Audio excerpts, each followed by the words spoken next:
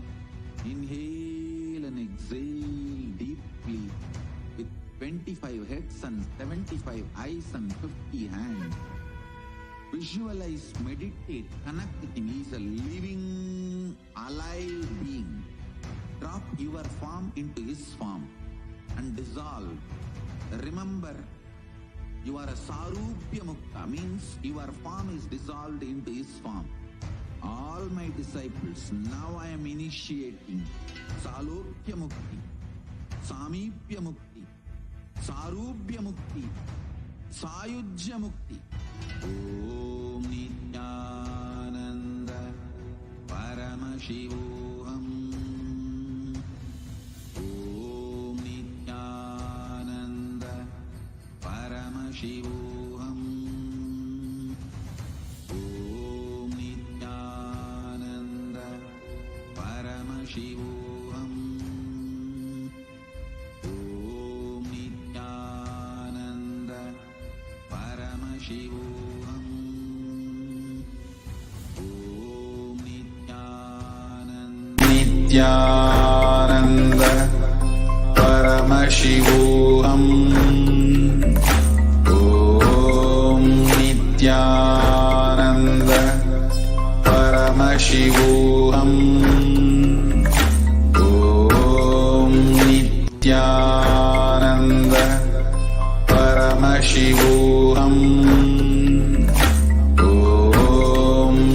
Nithyananda Om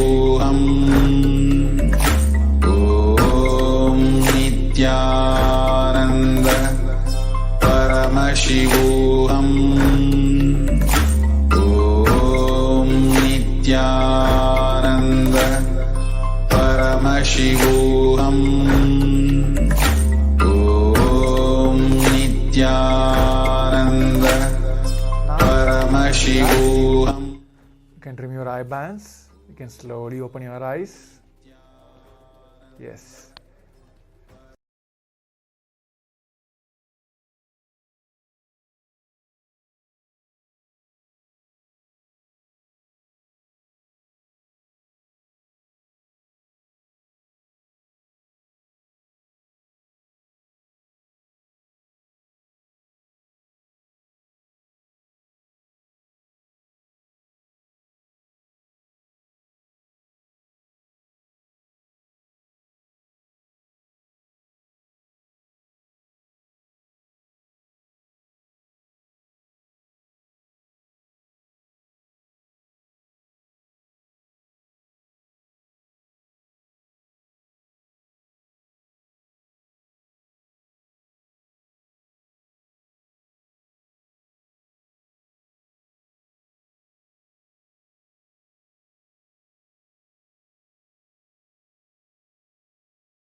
Nithyanandam Paramasukadam Paramasukadam Kevalam Kevalam Jnanamurtim Dvandvatitam Dvandvatitangadadrisham Tattvamasya Ekam Ekam Nityam Vimalamachalam Sarvadhi Sakshi Sakshibhut Bhavaतीtam Bhavatītam Vigunarahitam Sadgurum Sadgurum Nama. Nityanandam. Nityanandam to all the participants that are here with us today. Just so excited to announce today we have a very special initiation where Swamiji is going to be blessing the participants who are wanting to conceive a child but have not been able to conceive for whatever reasons. Swamiji is going to be giving a very special initiation to all those participants today, and we are going, and for that purpose, like you really want to give birth to a child, like you want to conceive, but due to some reason you've not been able to conceive a child, and like that's really been your prayer, you can get an apple or a pineapple and come and sit for the darshan today. So yes. And every one of you that are sitting here today, today is a very, very, very special day. Okay, let me start with a question. Okay. Can each of you make a list of all the relationships in your life that you want to have a breakthrough in? Can I request every one of you to make a list? All the relationships in your life which you really want to take every step to make sure you are not losing that relationship and you're healing that relationship. Just take a few minutes, and if you're comfortable you can post that in the chat as well. What are the relationships you really want to have a breakthrough in? Like, it's not necessary that you need to have conflicts in that relationship, but just to experience that completion, just to have that space of completion. What are the relationships? Mayujinkin long list. Come on, let's put it. Put down even a long list, that's fine. Whichever relationships in your life, you really feel like today, I want to have a breakthrough in them.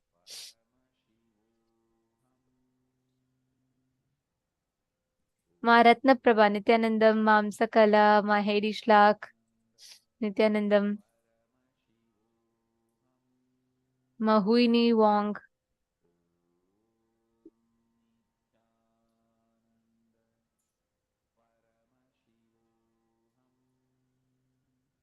Come on, every one of you make that list. Ma Liangshu, Ma Goikjiali, everyone write down which relationships today are you really looking forward to having a breakthrough in? Like, you really feel like, you know what, I've invested so much of myself into this relationship and I really feel like I need to have a breakthrough in this. And I really need a change in this relationship. Write down all of them.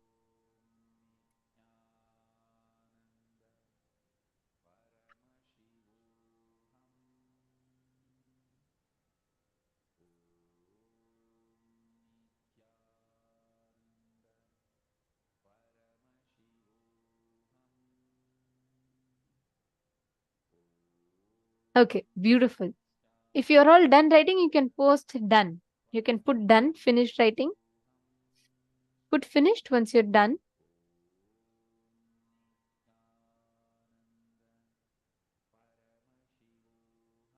Okay, great.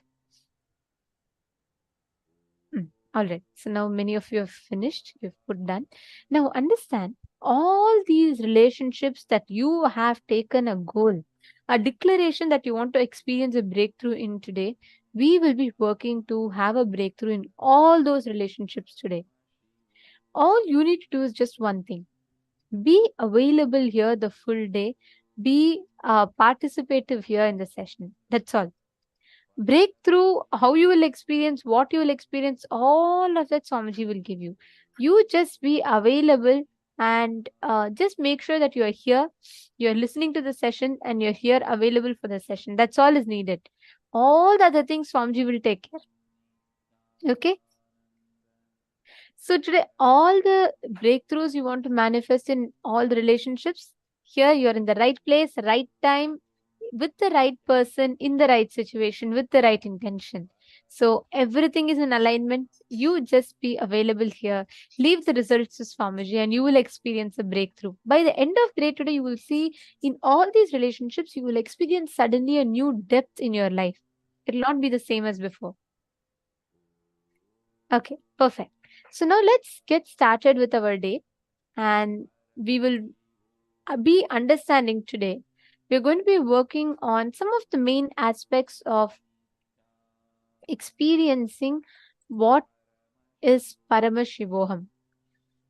So the different things that we are going to be covering today is understanding about relationships, understanding about how the relationships manifest in our lives, and we are going to be most importantly understanding about how you can form a teamily and how you can awaken yourself to the space of completion with your friends, family members, your loved ones, near and dear ones.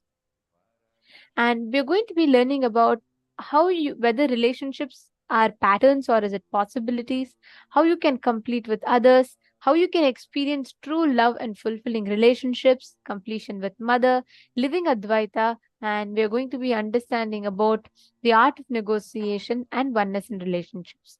These are all the different things that we are going to be understanding, that we're all going to be listening to today and learning. So get started. Now let's begin our day with learning about Sameepya Mukti.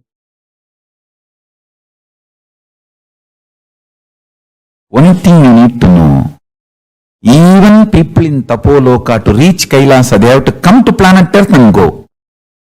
Directly from no loka, you can reach Kailasa, enlightenment space.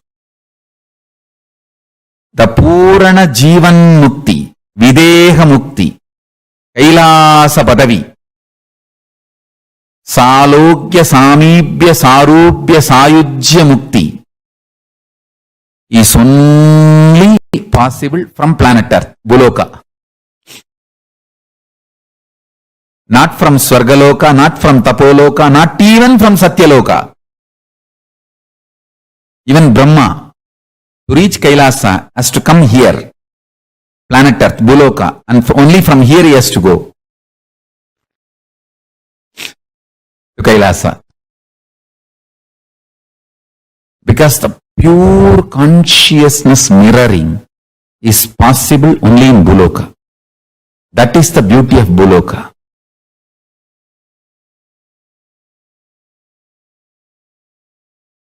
Now let me expand on reality so that you will understand how the four principles can be used to make reality as you want. Let me define what is reality. This is a very important definition. Only when you experience this as your reality, you can experience Brahmanyam Bahuputratam. Listen. Not having any conflict internally and contradictions internally about what you want to experience as your inner world and outer world, and projecting it powerfully, so powerfully that there is no conflict between your projection and your experience, perception. No conflict, no contradiction. Because there is no conflict and contradiction inside what you want and outside what you are experiencing, feeling the non-duality, Advaita, is reality. First thing, inside itself you have so much of conflict and contradiction. What you really want inside you and outside you.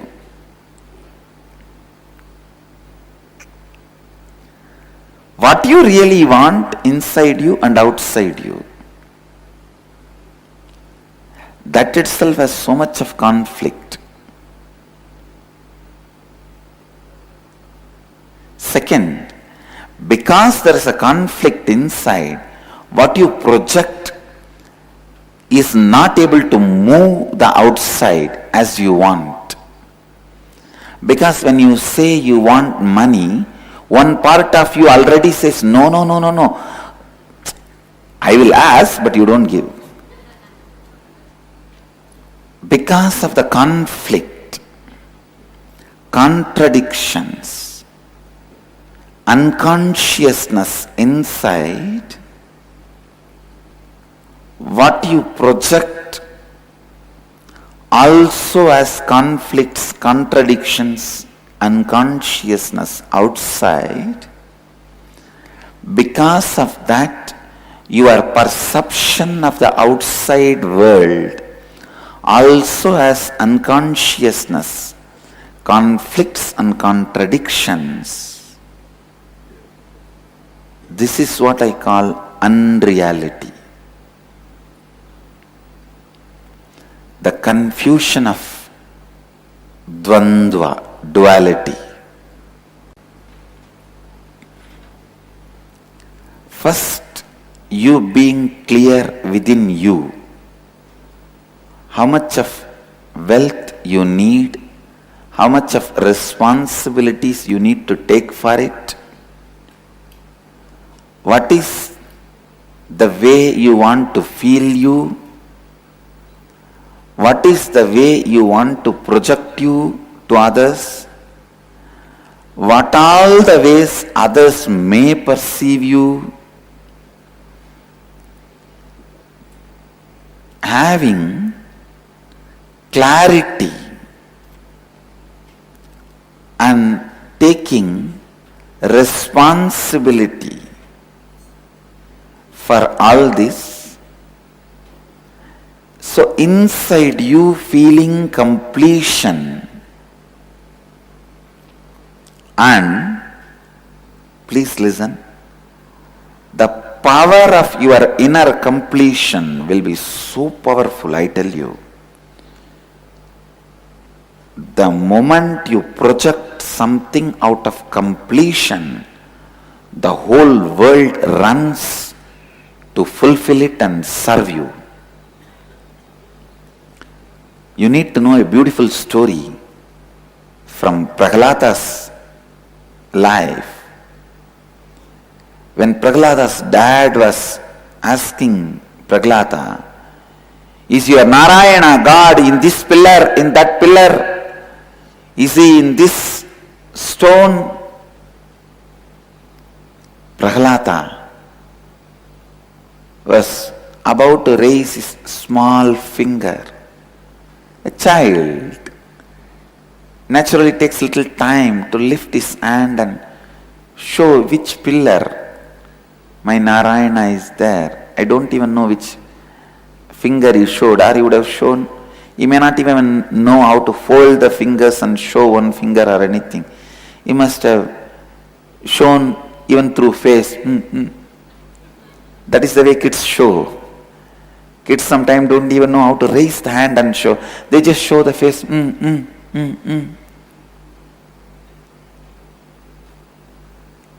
When Prahlada was about to mention the pillar, Narayana started running from Vaikuntha. Lakshmi asked, what happened? Why are you running so fast? What is there to be in so much of a hurry?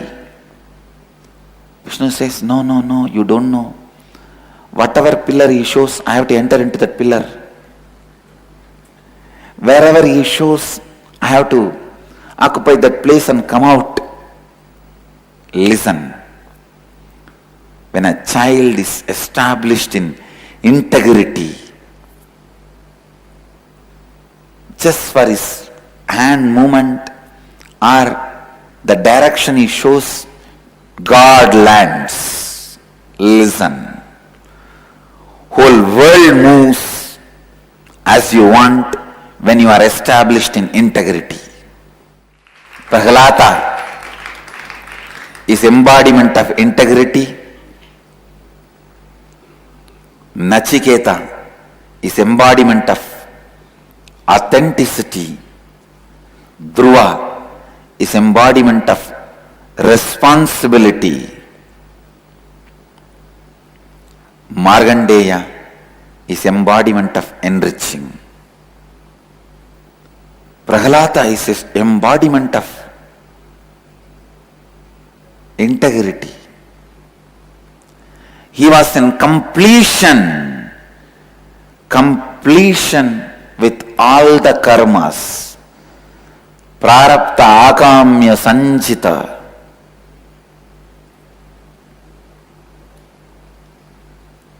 That is why the direction he was turning his face are trying to show God lands there. Same way, if you are in completion with integrity, without conflict, contradiction, internally, whatever you project on the world is project for the cosmos. Whatever you project on the cosmos is a project for cosmos. Simply does it. Simply cosmos does it. When you are integrated and project on the outer world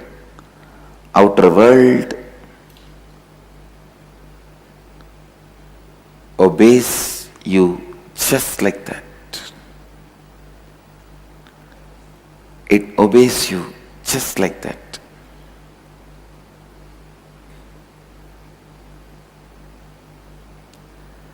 Power of integrity. Please listen. Nothing is political in the planet Earth. Means nothing is accidental in the planet Earth. Everything runs with these four principles. How much ever you doubt, no. Some of the fellows who are head of the countries, statesmen, are they integrated? Are they authentic? Are they responsible? Are they enriching? How come they are having whatever they want? No. When you are in completion and project to the world, you see that becoming reality, and your inside is in completion, outside is in completion. When both are in completion, the experience of you and your life does not have any conflict or contradiction. That is what I call flow of Advaita.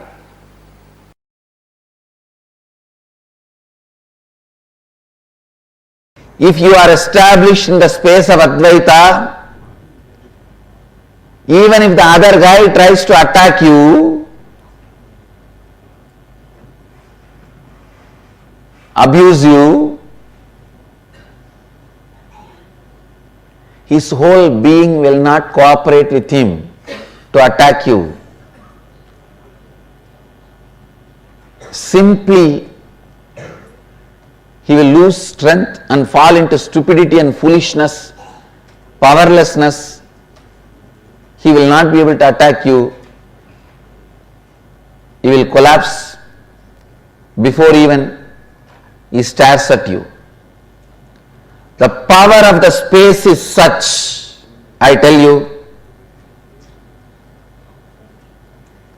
learn this science, practice this science, master this science, even if you have failed earlier. Can Swamiji define what is the space of Advaita? Means there are some ultimate truths. Everyone is extension of you. Whether you call us a Hitler or Bin Laden, Buddha or Mahadeva, please understand.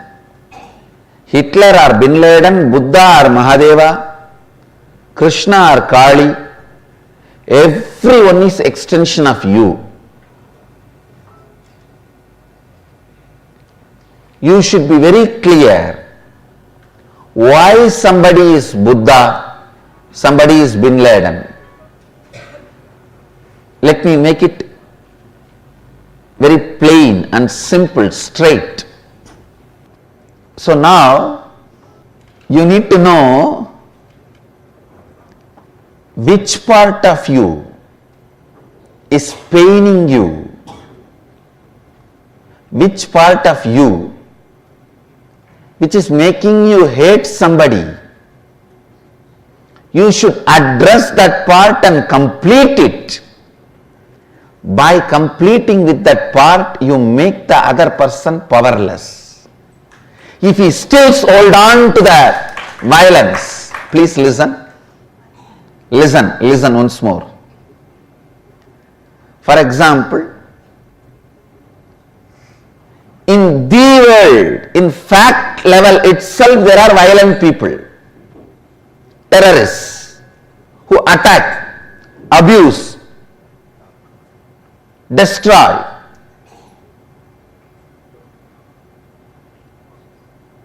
I am not saying what they are doing is right,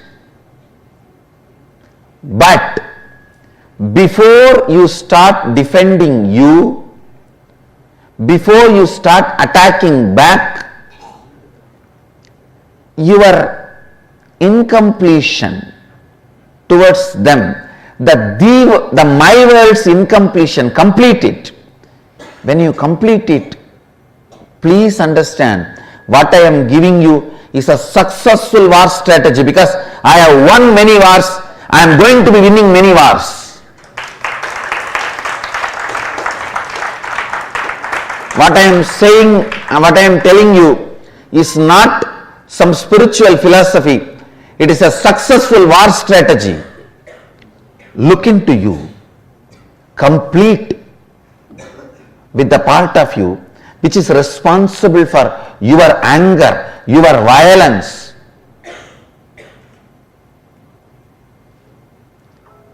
Complete with that. You will see that guy, the world terrorist, loses all his power. He will become powerless. You entertaining anger towards him, which is in the my world, keeps his violence active and alive. The moment you complete with this, your enemy will no more be lion, he will become a rat. You just need a little rat poison. You don't need a gun and AK-47. Make the enemy powerless by making your enmity powerless. Sincerely, when you create the space of Advaita in you, means non-violence, no enmity. Again and again get back to that space, no enmity, non-violence. I am not even saying become friendly, that is up to you whether you want or not. But decide to be non-violent, no enmity. I tell you,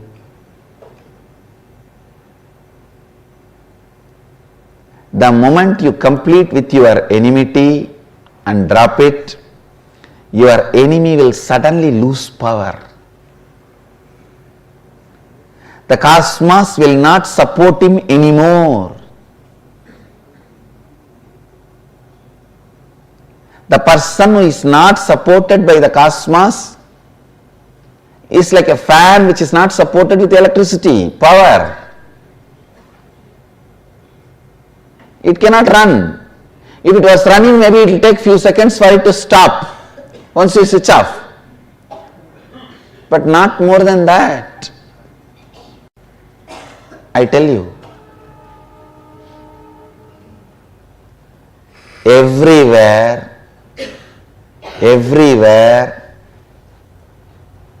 Advaita has a direct utility value. Whether you are in a hospital for health, you are in a marketplace for wealth, you are in a court fighting a case, you are in a war field fighting some people, you are in a place of riot where you have to survive, you are facing the survival threat. Wherever you are, the space of Advaita has highest utility value.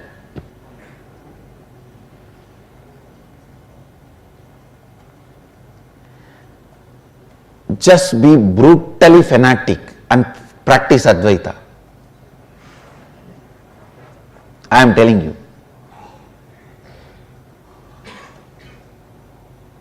Whether you logically know the values of it, the side effects of it, or you need to take a little more time to learn the side effects of it, after effects of it, start practicing Advaita, the space of Advaita. I tell you, it will be amazing Kalpataru, giving constantly what you want, and amazing protection by making all your enemies stupid. By cherishing enmity, you will make yourself weak and make your enemies strong.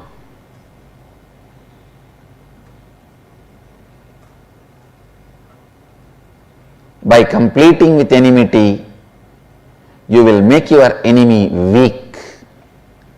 And after that, you don't need to destroy him. And even if you destroy, you won't have sin.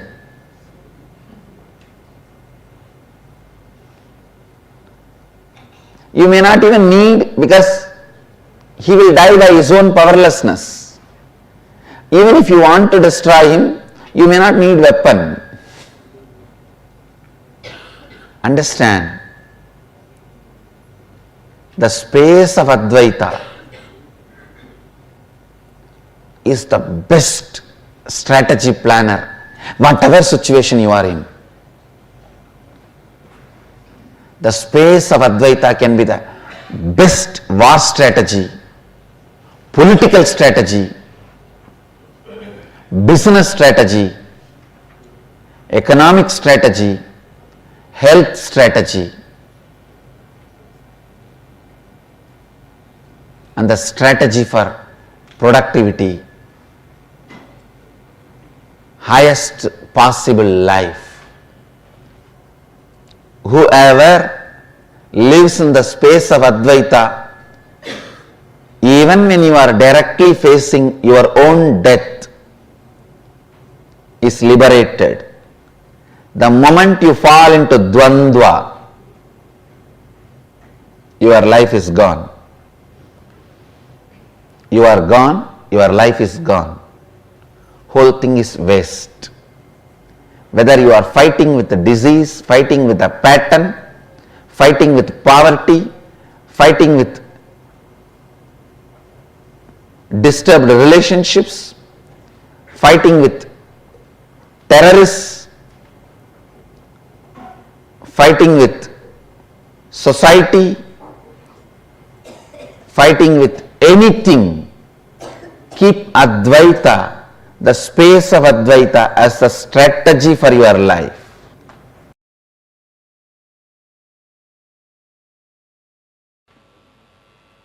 Please listen. Whole life is a business. Whole life is trading. You give something, receive something. Either you got more or you gave more, or you got and gave equally. Whatever is said and done, whole life is a business.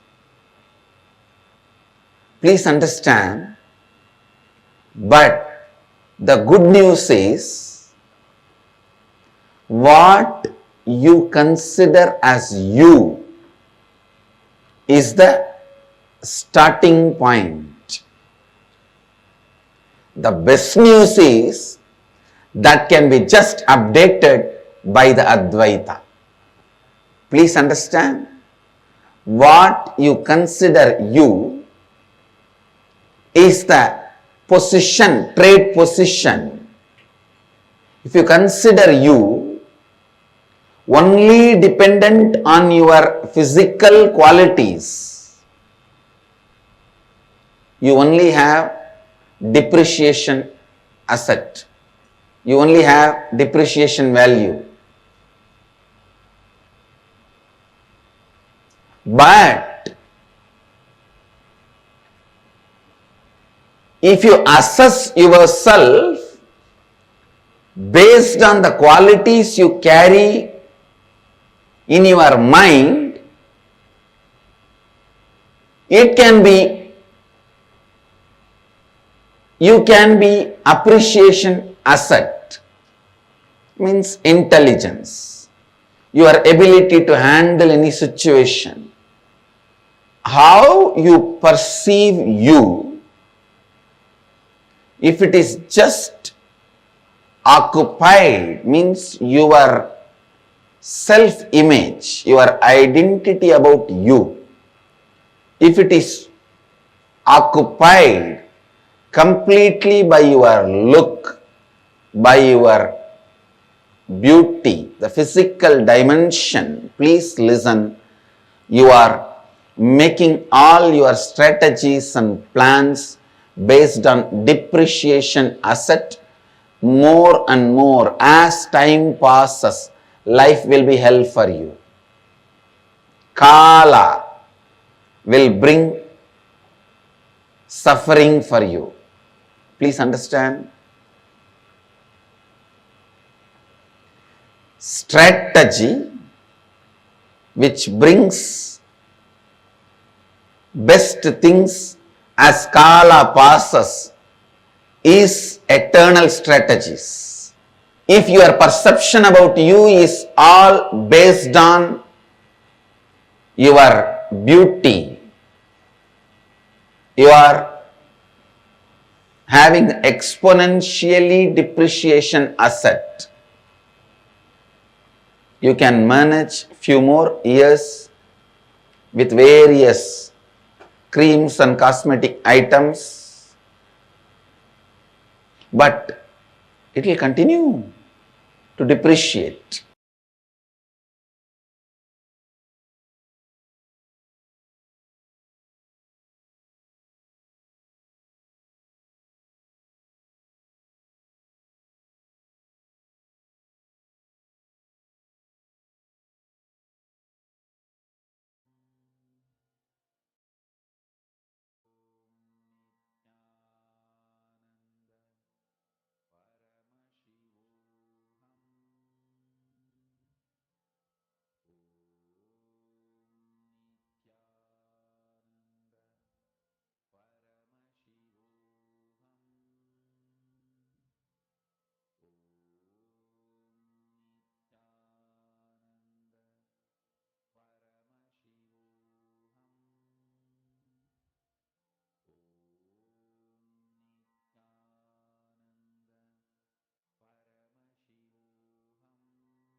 So beautifully, Swamiji explained to us on how to have Advaita as the strategy for our life.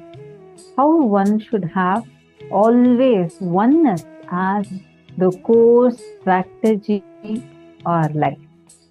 Every step of life, through every action in your life, every moment of your life, the space you carry in your life, the space you carry in every moment, let everything be from the context of Advaita, from the context of the space of non-duality.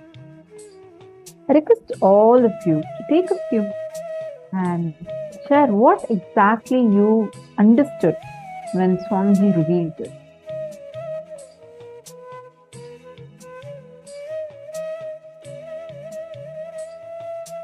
What did you understand when Swamiji explained to us about the space of Advaita?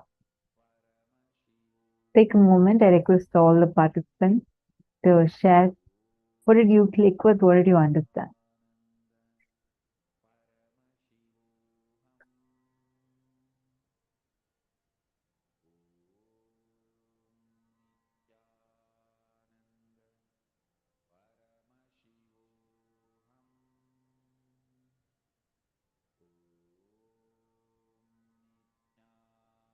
Mota Wong. That relationship with everyone. I've always felt that nobody likes me. The relationship between perfection and everyone. Don't worry. Mota Wong.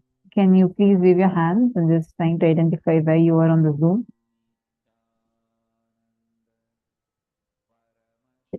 Or if you're not on camera, please could you come on camera? Mota Wong.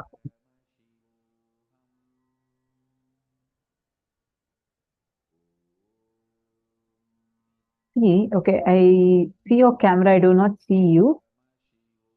See, don't worry about that right now. Even if you feel in your relationships, people, you feel so strongly that no, people don't like me. I feel very strongly in me that this people do not like the way I am.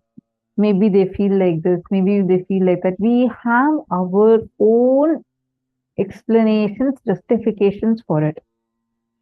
Right now, don't worry about all of it because you're going to attend to it step by step.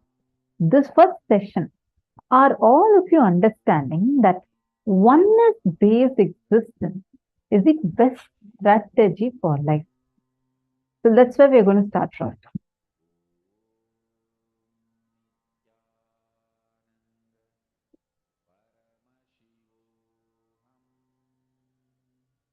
See, Swamiji explained, right? In every level, have the understanding that oneness-based strategy is the best.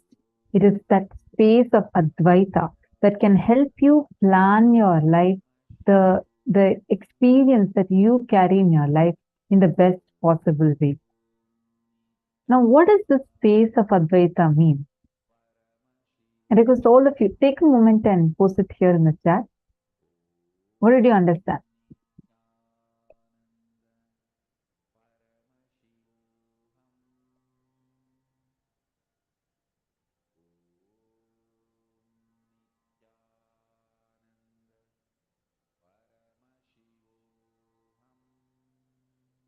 We need to create more inner space to achieve oneness.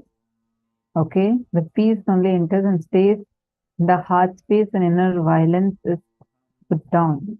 Okay.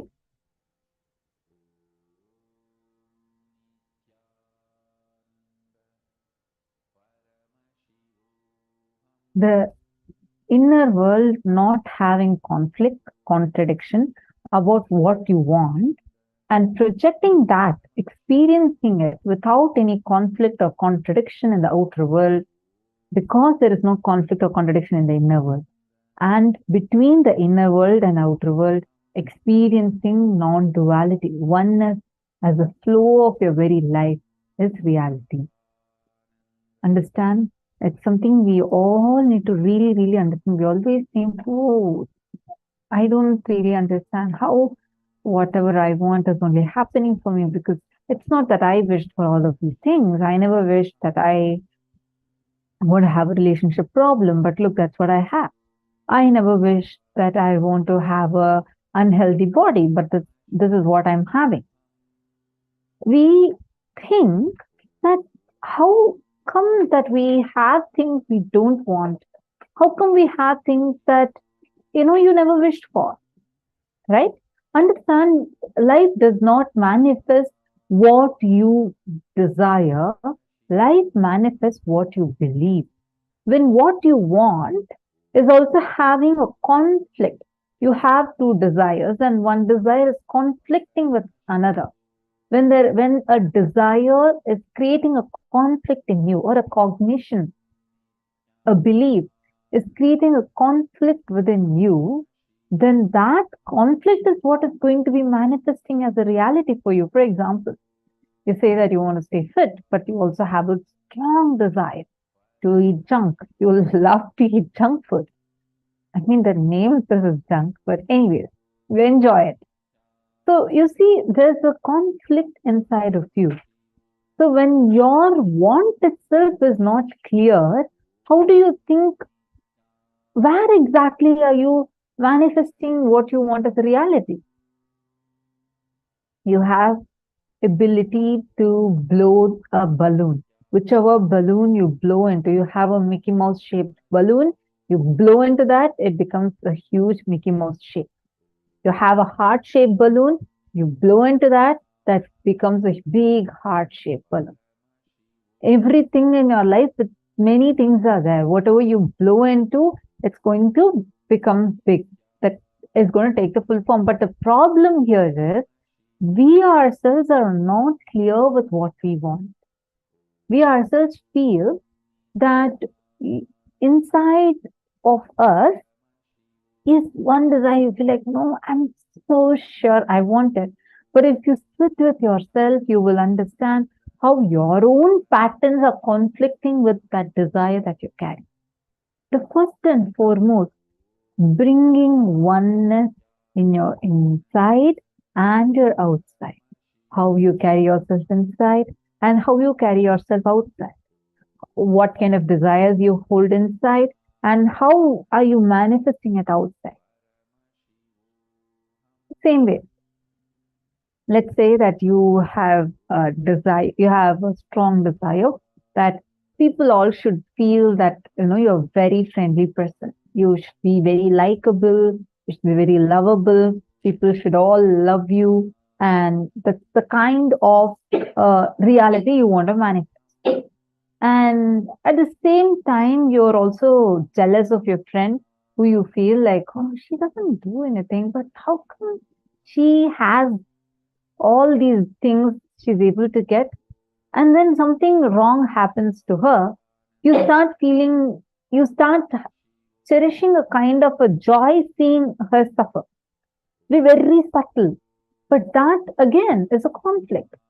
In every decision, what are you, like, it's a simple thing. You want to be a really loving person, but then you sometimes take a decision based on not oneness as a strategy, but something else as a strategy. A simple example.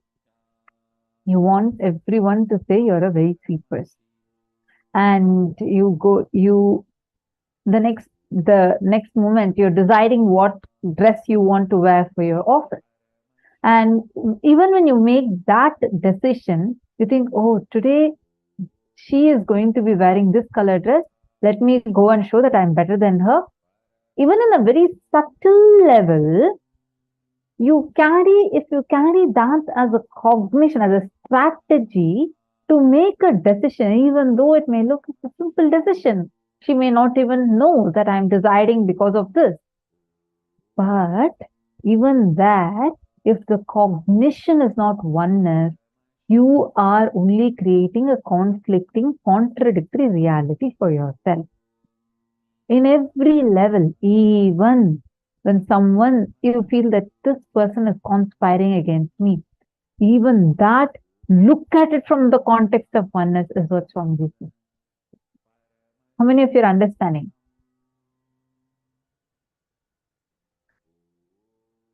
How many of you are getting this? It's a very, very, very powerful technique for us to understand, or a click for us to have.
How many of you are understanding this?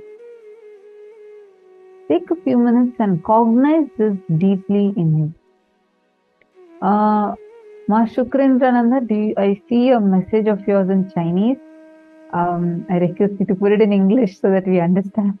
If that message is meant for us, please put it in English. Okay. See, oneness-based strategy for your relationships, for your whole life itself. Have oneness as the core cognition. Oneness means what you have is also what they have is also in us. Why they are reacting or responding to us, it's us. It's within us. Is that right? Ma Bhavani Viraya. Ma Bhavani, understand? See, that is one way. But you also have another powerful way, which is you can decide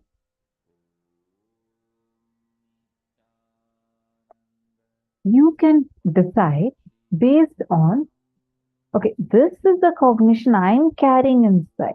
From this cognition that I'm carrying inside, let me impact the reality. That's what we've learned as superdeterminism, right?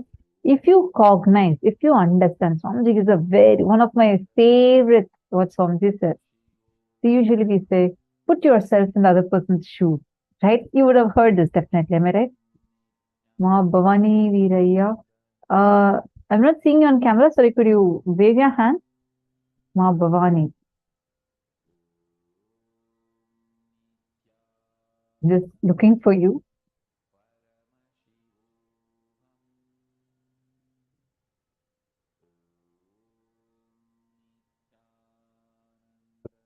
Okay, listen carefully. See, understand. It's a very powerful thing to cognize. Good question you've asked, because that it shows that you're listening and you're asking the question. See,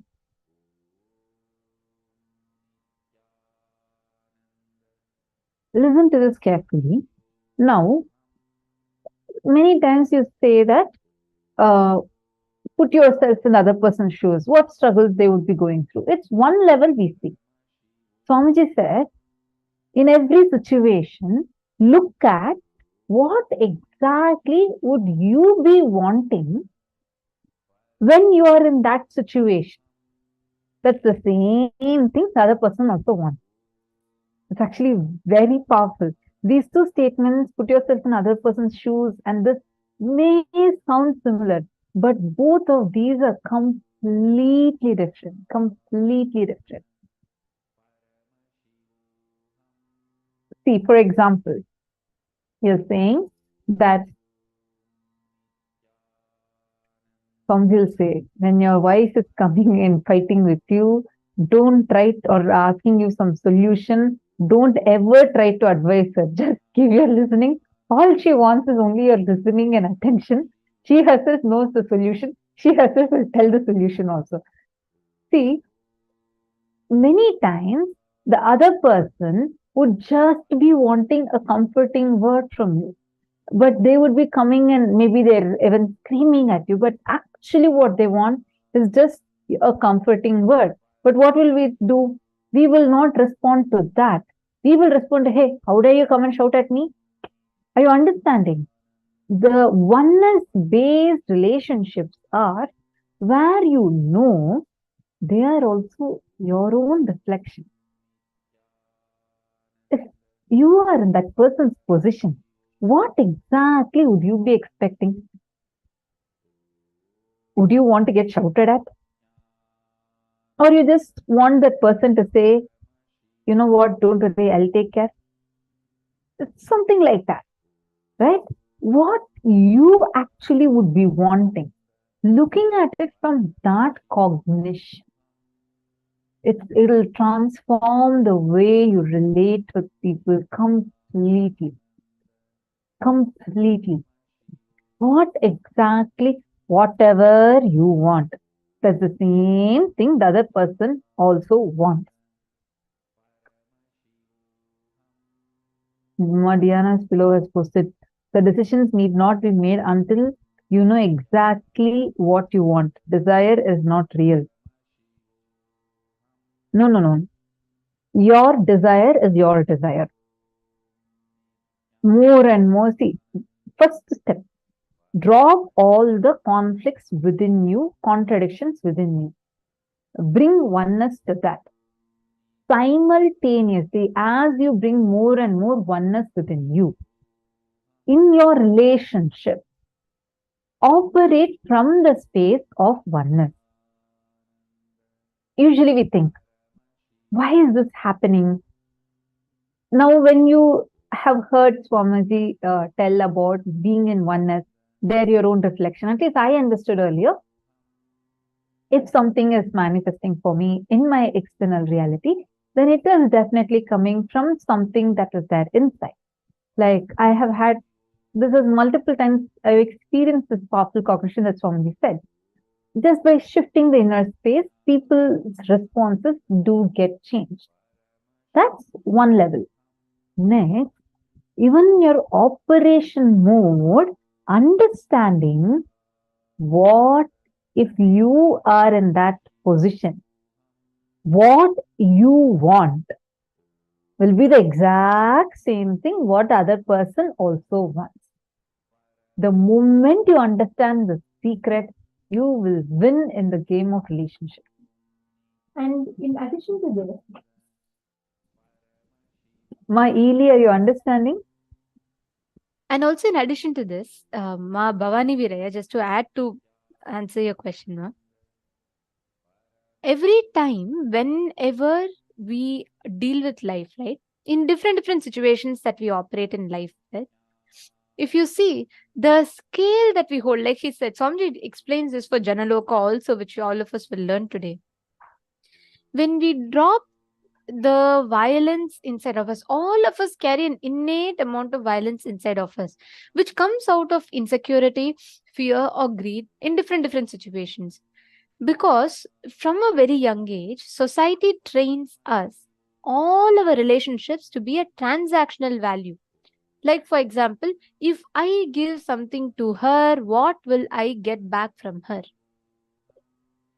All our relationships, even what we think as the most selfless relationship is like that of a mother and a child, even that is filled with transactional value. If I give my love to him or her, I'm expecting that person to give me back their love, security, protection. There's some transaction that is there. And always on both ends of the relationship, there's a certain level of insecurity of losing that trade-off, whatever we're having, whatever trade we are getting from them.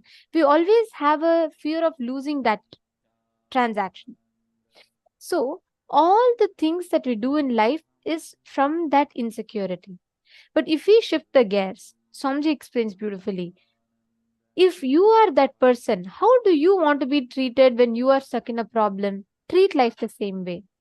Then you will experience that all relationships you start manifesting oneness. That is oneness in relationships.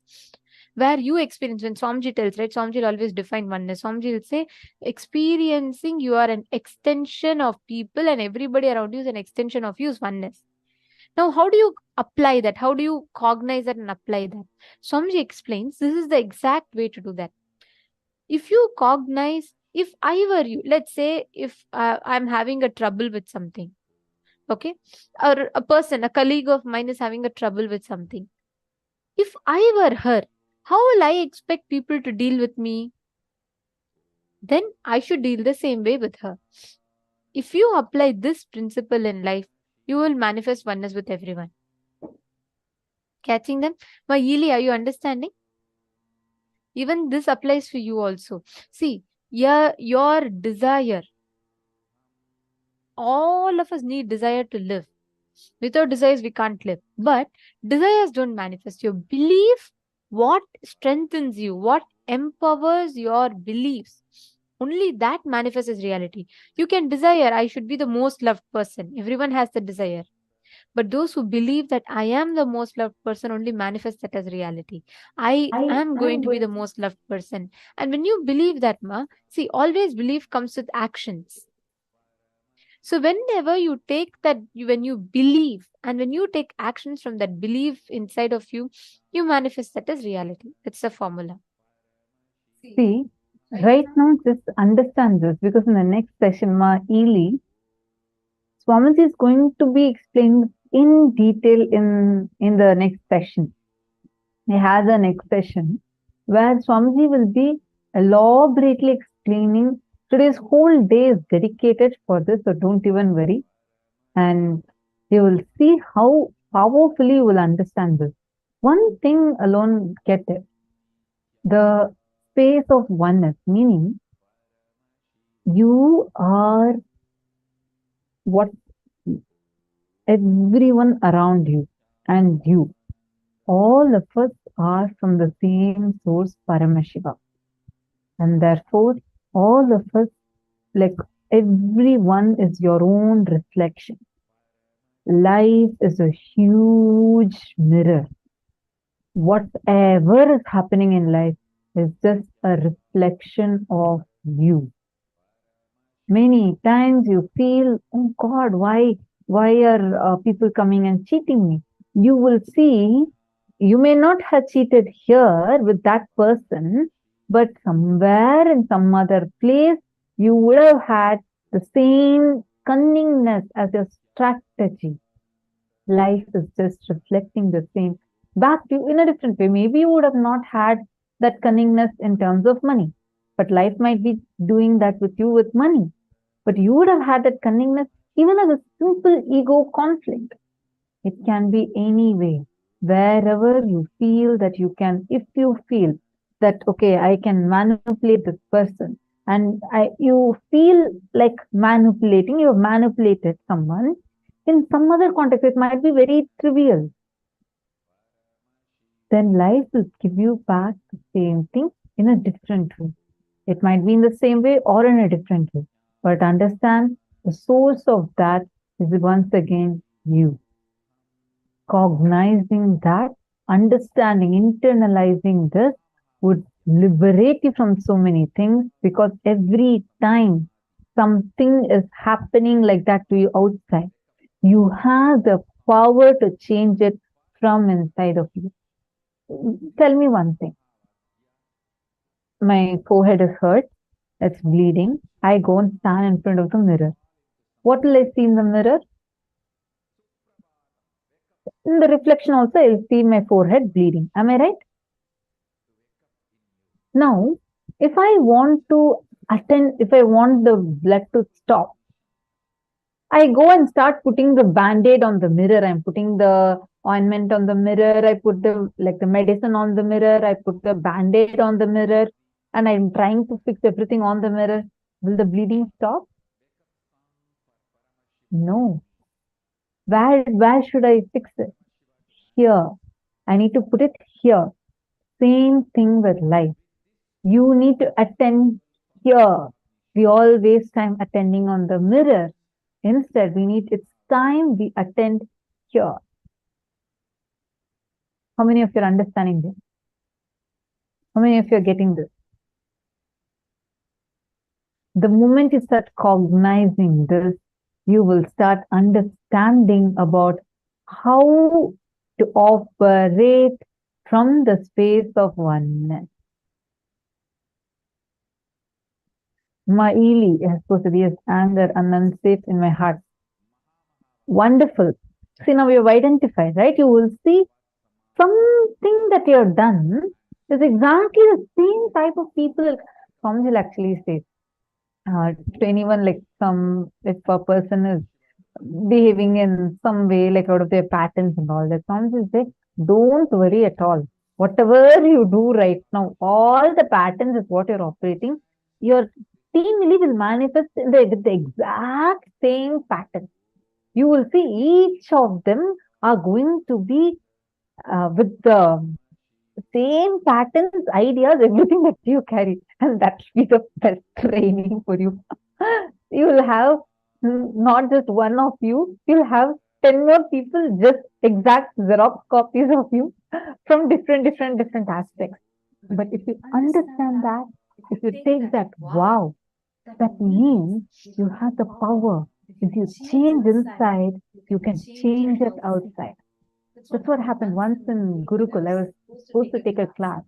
That morning, Swamiji had actually, in Ishavasya Upanishad, Swamiji explains this. Swamiji explains saying that how there's a verse in Ishavasya Upanishad where it explains about the qualities of consciousness. Tade jati tanne jati tadhure tadvantike, means it will say how the consciousness at the same time exists inside and outside. At the same time, it is the nearest and the farthest. You can't understand this logically. You need to contemplate on it.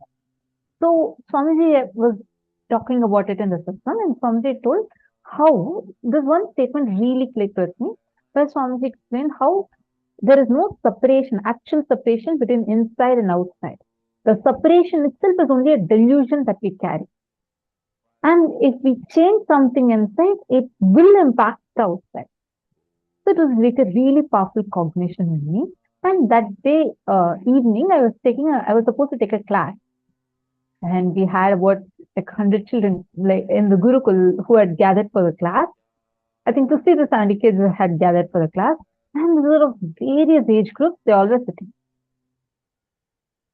And all of them were making fun, jumping and playing.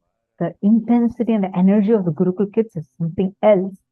And in Gurukul, we have this zero tolerance to anger, zero violence policy. Like, no one will shout at the kids. You cannot shout. You cannot hit the kids. You can't do.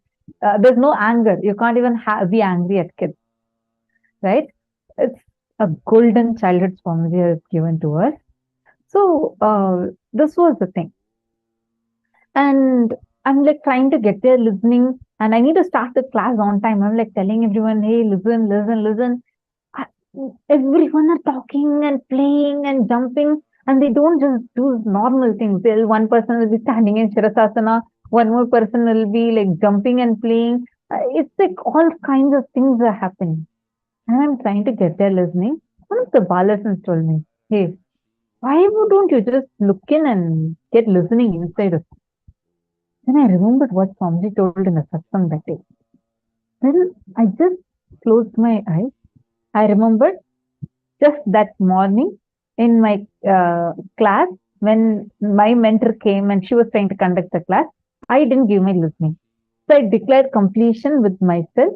I declared completion and I declared that, okay, I'm realigning. I will be listening. I just made that declaration and it took few seconds to actually get listening inside me. And then I opened my eyes and I didn't tell a word. Few seconds. Suddenly the whole group became quiet. I couldn't believe it. Did someone just walk in, like the principal or like the mentors? Did someone just come in and returning and looking? No one was there. And it was not that suddenly one group became quiet, then the other group. The entire group just became quiet and started listening. It was like It was very simple, but it gave me such a deep click. Wow.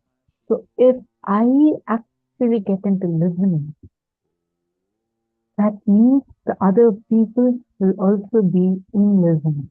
If something is not happening properly outside, I don't need to change them. You can't change the mirror. You just need to change yourself inside of you. Actually, Many of you are asking, Ma, Diana Spiller was also asking. So every single relationship is under our control always? Yes, absolutely yes. See, there are two things, okay? One is actual factual reality. Absolute reality. That's why Somji explains this. It's like absolutely, I just love this completely. Like Somji tells, perception, fact, truth, and reality. You need to know right now, Ma Diana, as I am speaking to you, I am perceiving this reality in my own see. Means, based on my cognitions, my patterns, my judgments, I'm seeing everything. It can be like, for example, I have a certain cognition that, okay, conducting class is fun. Like interacting with people is lovely. I enjoy it. So I am seeing it with that context. Now, how life is occurring to me, how your question is occurring to me, you are not responsible for that. The cognition from which I am seeing is responsible.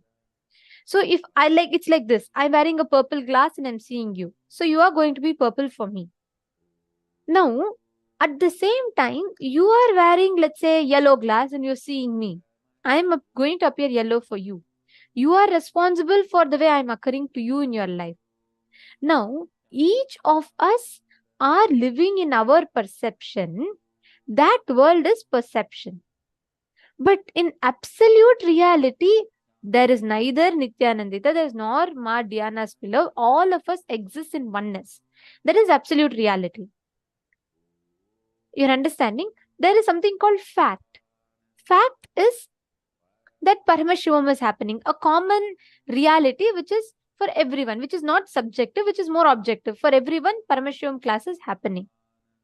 But subjective experience, each one's experience is perception. So our perception evolves from perception to fact, fact to truth, truth to reality. You're understanding? So we are responsible for the perception we carry about every relationships in our life. We are responsible for it. Because all the perception that we carry from inside of us, that perception becomes fact, fact becomes truth, truth becomes reality. So every relationship in your life, we are responsible for creating it the way we have created. Ma Priyatma Surupni is asking, so when life gives us back what we did, will it also be in more intense way, Ma? Life will reflect the exact same thing back to us, what we did. Life will give back to us. That's why Swamiji tells. That is what is called as initiating the karma chakra. But you also have another great news with that, which is the karma will come to you only as long as you're sitting there. To know more about this, you please make sure that you are here for the day of Bhikshadanamurti, the day when we all are going to be learning about karma. I know you have attended even the previous season. In this season, you have very unique section on this because Swamiji gave such a powerful cognition on this. Karma will come back to you as long as you're stuck with the same thought current. The moment you are liberated from that karma will not come back to you. That karma will no more touch you. You understood, Ma? Ma Priyatma Sarupini?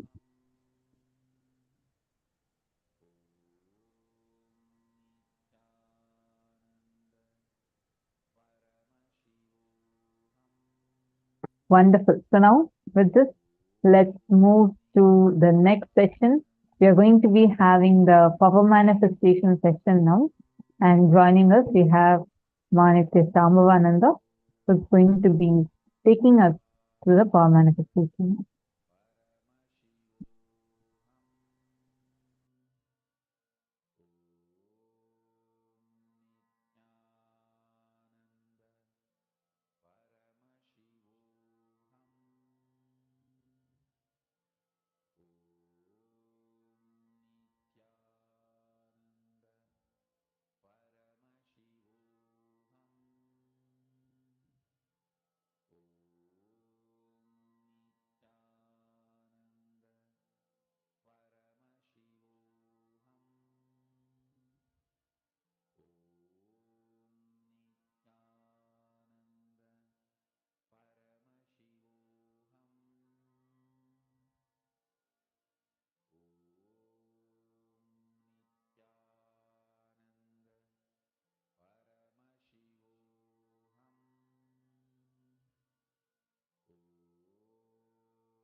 Now, let's enter into the power manifestation session.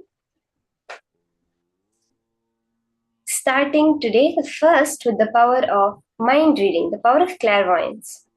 So today's whole day, we're going to be working on understanding the nature of relationships and how to have successful, happy relationships in life.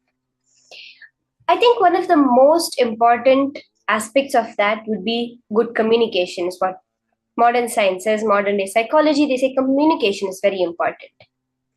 But Swamiji gives us the next level of that, which is the power of mind reading. Just by going in their space, by being in a person's space, with their permission, being able to scan what they are thinking. This is the power of mind reading. We'll be able to scan exactly what's in their mind, from an image to a word to a sentence to the very thought current from which they are functioning. That is how we manifest the power of mind reading. So, are we all ready for this?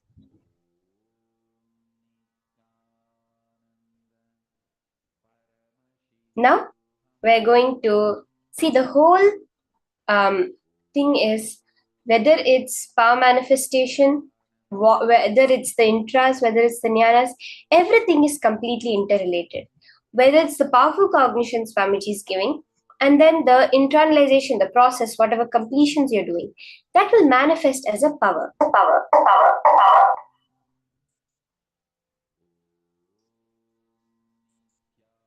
Ultimately, the whole power manifestation is the manifestation that will reflect in your life. The completion reflects as power manifestation, and it's the power manifestation that you see manifesting physically, changing the way you relate in your life.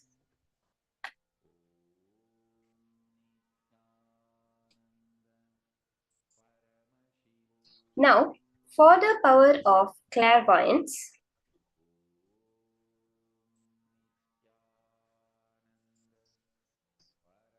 the power of clairvoyance that we're going to be entering into now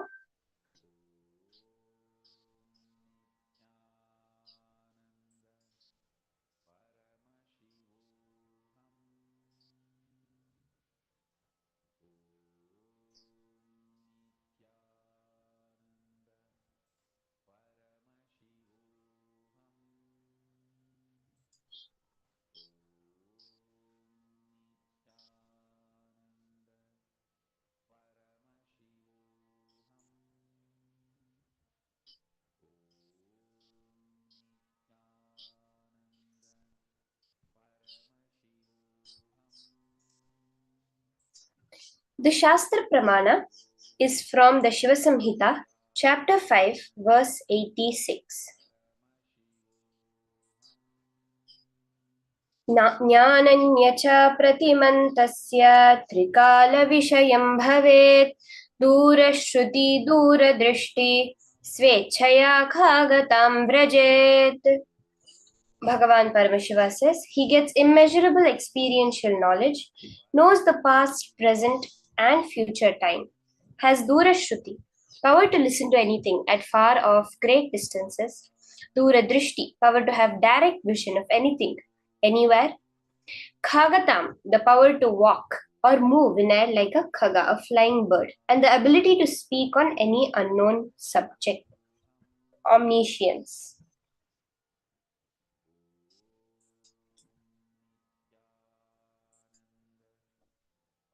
The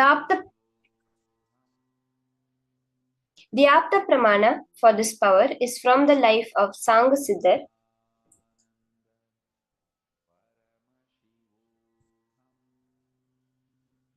who has shown this power physically demonstrated in his life.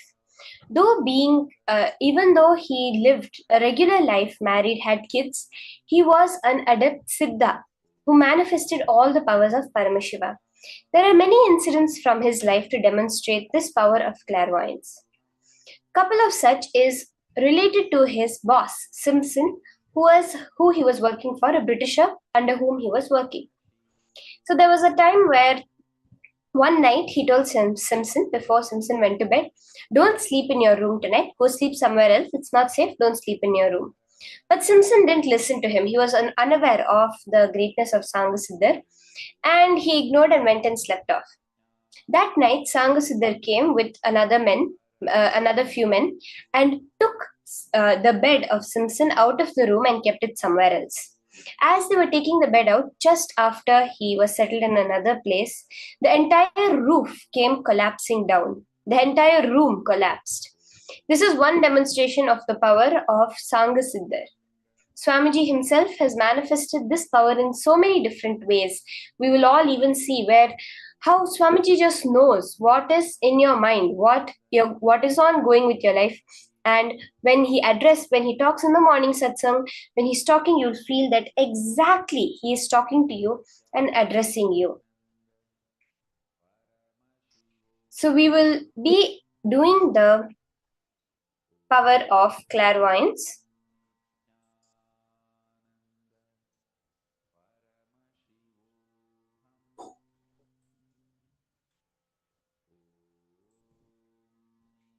Which is my power of mind reading.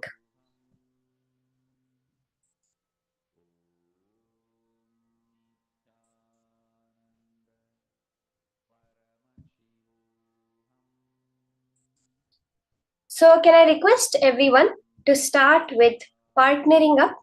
You can choose a partner to start the manifestation with. So as we get into this first round, can I request all of you to partner up? We'll be doing in this word, scanning a word in this round, scanning a word that your partner is thinking of. So you can start with partnering up and asking your partner for first their consent to scan them. And in this first round, you're going to be scanning a word that they are thinking of. You can ask them to give you a certain word. Let them just think of the word. Let them not tell you what the word is. And you, through your third eye, through the power of clairvoyance, will scan and tell exactly what the word is that your partner is thinking of.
So can I request everyone to partner up?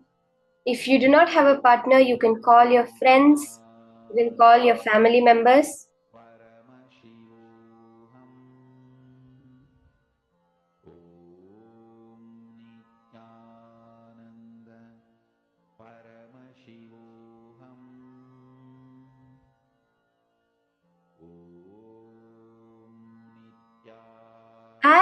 As you are doing the manifestation, you can start posting. Now, if there's anyone who does not have a partner, who's not able to get a partner, I will be thinking of some word, and all of you can scan that and find out what the word is. So right now, I'm going to be thinking of a particular word, and through your third eye, just scan, look, and as you're scanning, immediately start posting in the chat. So can I request everyone to start the manifestation? If you're not, please partner up and if you don't have a partner, call your friends. But if you're not able to get in touch with anybody and you're not able to find a partner, then you can manifest with me. Right now, I'm thinking of a word for all of us to do the manifestation. As you're scanning, you can immediately start posting it in the chat. Okay?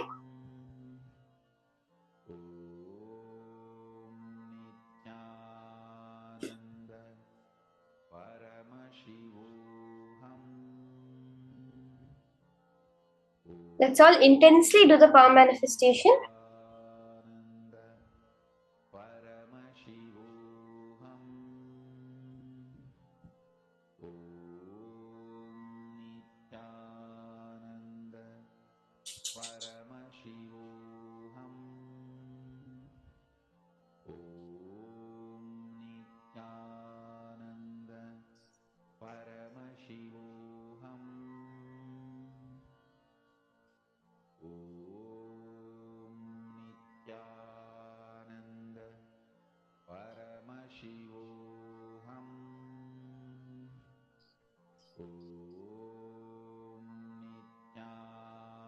Ma Alexandra, my name is Ma Nitya Shambhavananda. So you've asked is Ma Nitya Sham, you've spelled out my name and you're asking it. It's Shambhava. So Shambhava. So that's the correct spelling of my name. Maena Smith. If you're not able to get a partner, Ma, right now I'm thinking of a word. Through your third eye, you can scan my mind. Yes, Ma Alexandra, that is right.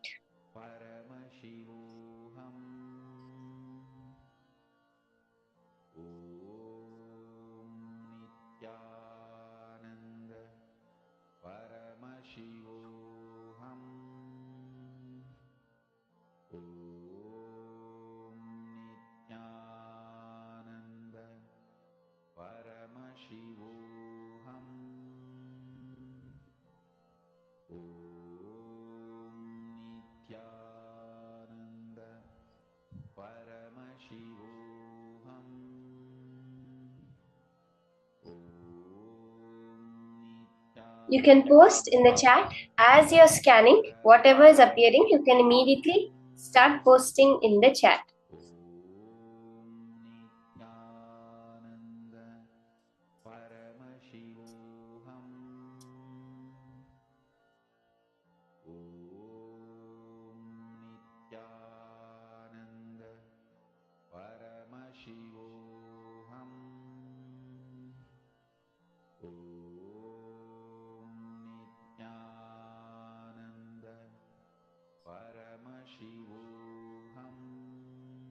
Can we have everybody start posting the answers?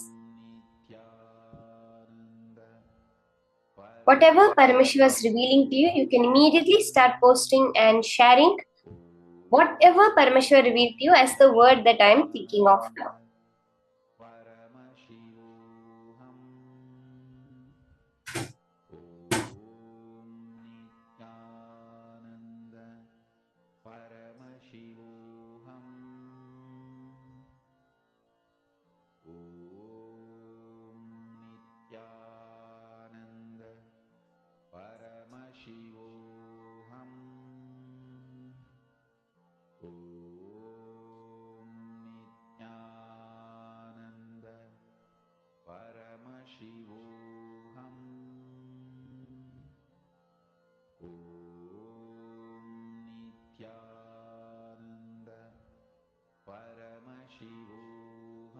Yes, we have more people posting.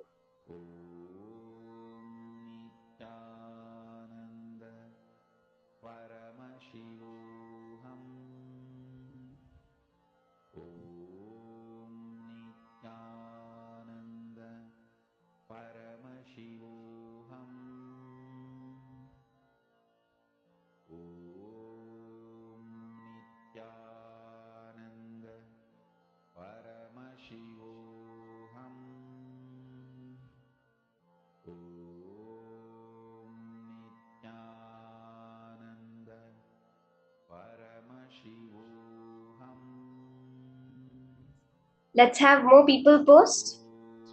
What's the word that I'm holding in my inner space now for all of us to scan?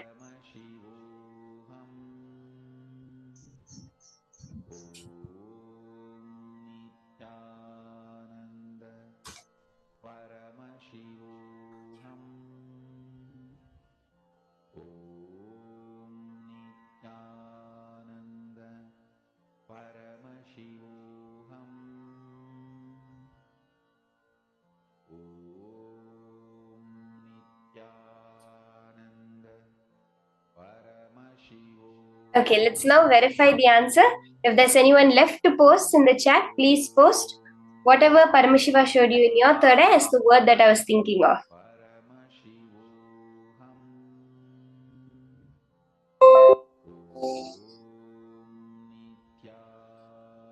The word that I was thinking of is the word photon.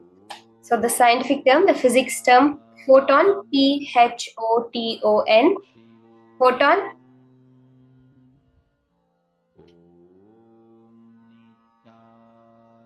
Ma Joyce Leong Tok Ting, Ma Joyce, you have posted it exactly right. You said light. The photon is actually the carrier boson of light as per modern science. So light is exactly right. That's awesome, Ma.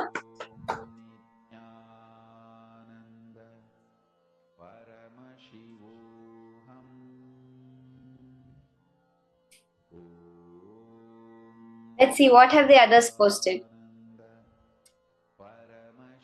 Ma Ratnaprabha saw a bulb.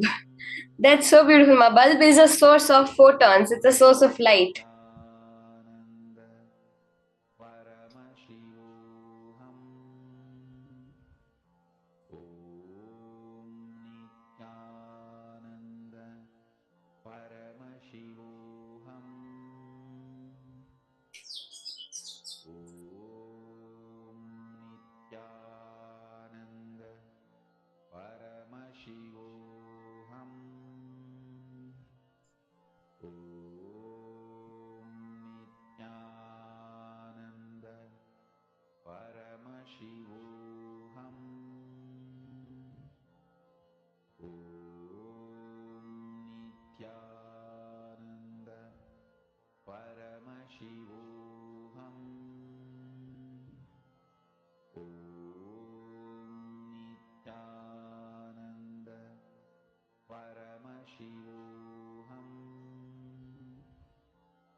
Now, we request all the participants to post. Whomsoever has manifested, please post in the chat. Every one of you, as you are manifesting, come on, Ma Priyatma Swarupini and Ma Hongli Wong. Can I request every one of you to post? How many of you have manifested?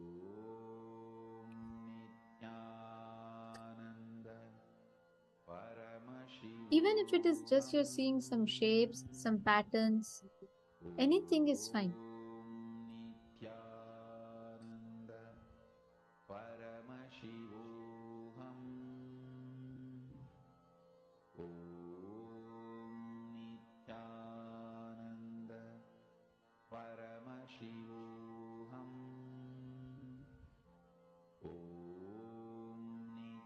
Post, describe everything in detail to your partner. Tell them clearly what you're exactly seeing. And please understand, even if you just see random words or visuals, describe that also detailedly to the partner.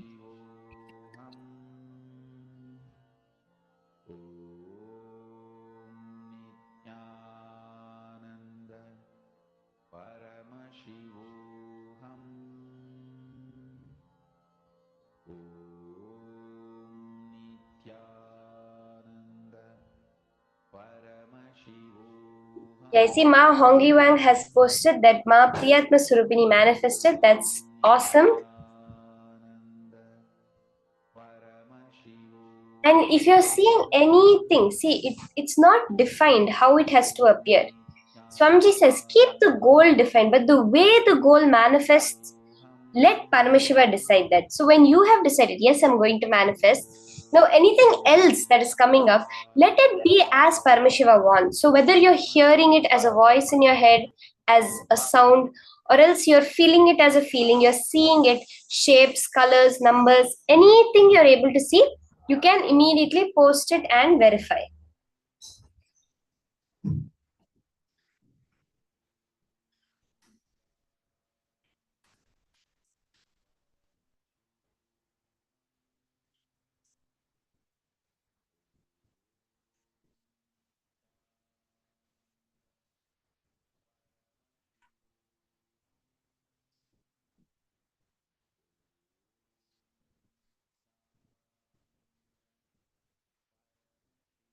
Now we're going to be moving on to the next session.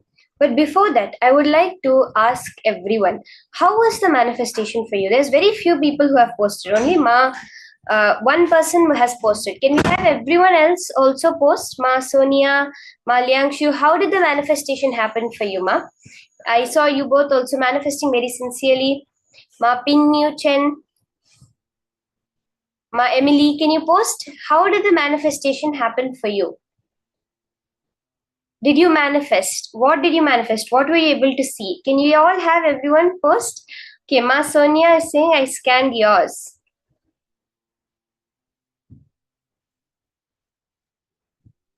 Yes, Ma, you manifested?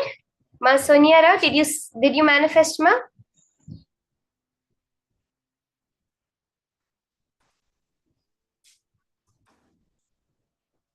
That's awesome, Ma Sonia. You manifested. That's so beautiful. You saw a big yellow round thing like a photon. Many people saw round, I think, and many people saw the color. So the word I was thinking of was photon, and I think so many people saw the bright yellow, bright light, round shape. Ma Jenny Tran has said she saw a round shape. Yes, generally photons are projected like a small ball.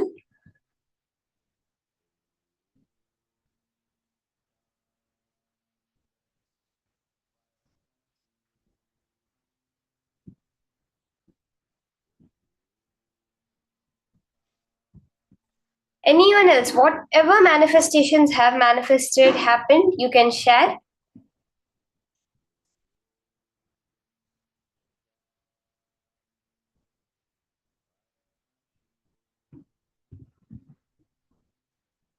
Ma Sonia Rao, sometimes that happens. Sometimes I've also seen many people, many Balasans, many kids, when they're manifesting, they'll be reading the book of the person next to them. So like when they're doing the third eye reading, there'll be two kids sitting next to each other and doing the third eye reading.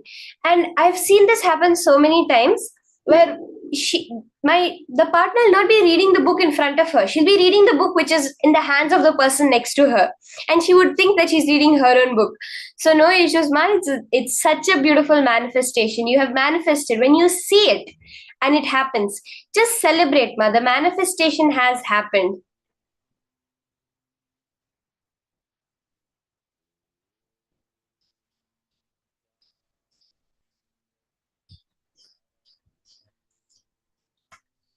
Now we're going to be entering into the next powerful cognitions from Swamiji. Understanding more and more detail and deeper into relationships, are we seeing relationship as a pattern, as the same incidents happening over and over again, the same kind of interactions happening over and over again? Or else, is relationship being seen as a possibility, as a constant expansion, constant growing up together? Let's now hear about this from Swamiji.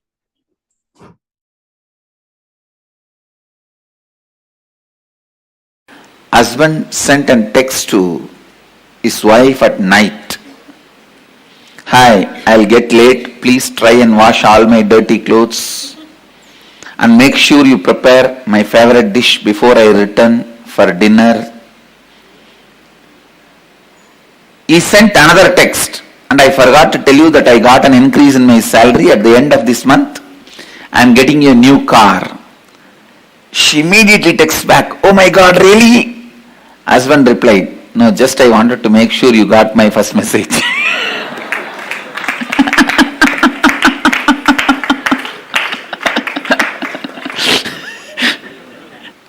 Husband texts to wife on cell. Hey, what are you doing, darling? Wife, I am dying. Husband jumps with joy, but types, sweetheart, how can I live without you? Wife texts back, you idiot, I am dyeing my hair. Husband, blood the English language.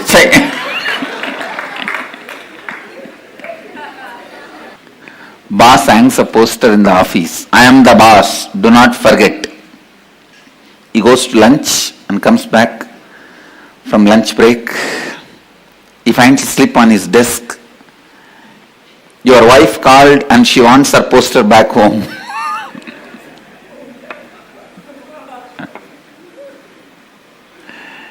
understand, relationships can either lead to more and more imprisonment in your patterns or liberation. Pattern or possibility, it can lead you to more and more space of possibility.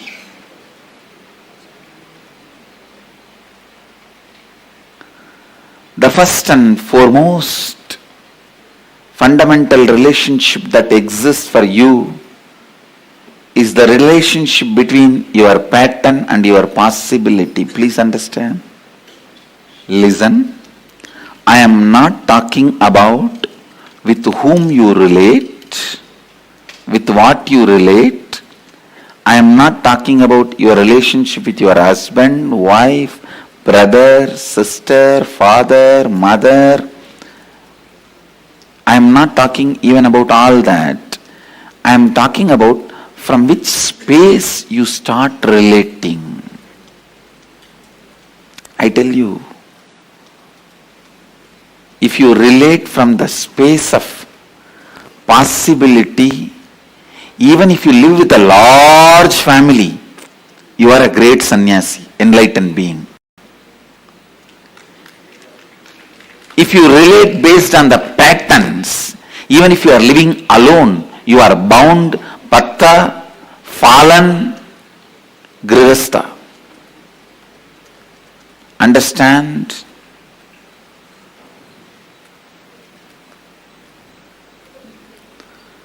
Grihastha or sannyasi, bound or liberated, is no way connected to the number of people you live with or relate with. It connects with the space from which you operate. If you see every human being as a possibility, for that you also should see you as a possibility. Understand? When you see you as possibility, you will see everyone as a possibility. When you see everyone as a possibility,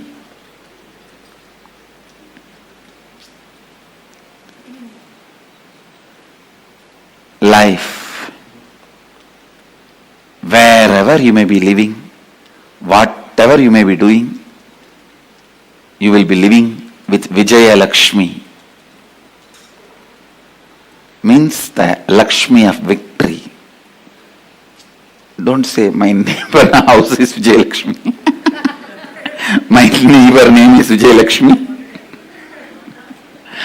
When I said the word Vijay Lakshmi, I meant the Lord, the deity of victory, the goddess of victory.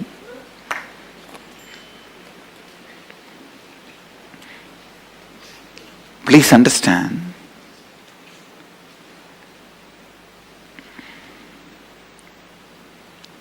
How you see you, how you see others, how you see you and how you see others.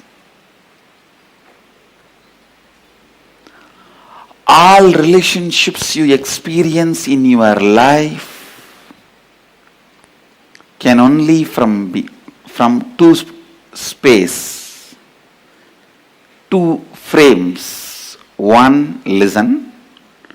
Please listen, because I am giving you the punch statements for your life. One, inside the frame and perception given by your pattern.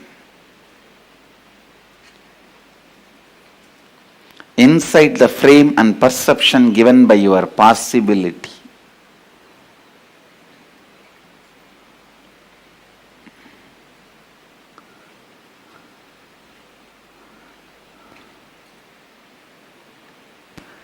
When you are able to see people as possibility, you will have tremendous patience.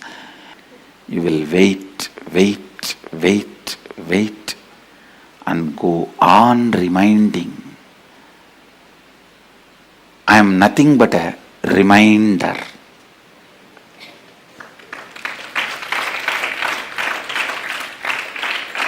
I am nothing but a reminder. When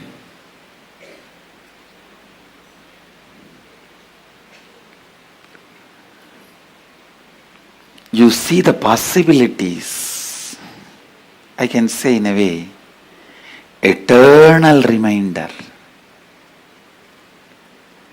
When I see the possibilities,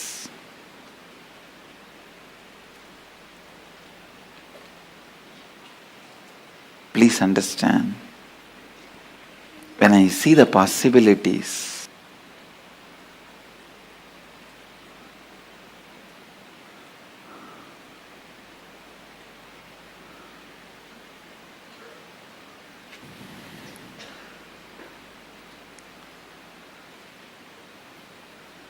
your cognition starts functioning based on compassion.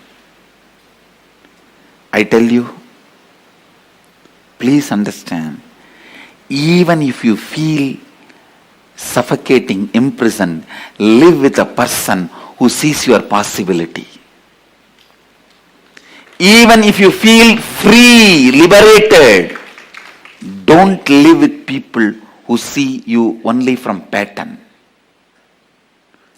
I'm defining real freedom and real bondage. Living with a person who sees your possibility, who sees yourself as a possibility, who has seen his possibility and who sees you as possibility.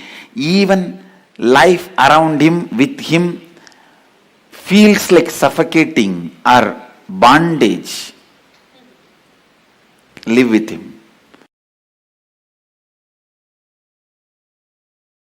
The fourth principle, enriching, can empower you in the zone of relationships. If you are feeling powerless in your relationships, be very clear, you will be powerless with the relationship with yourself. Relationship with yourself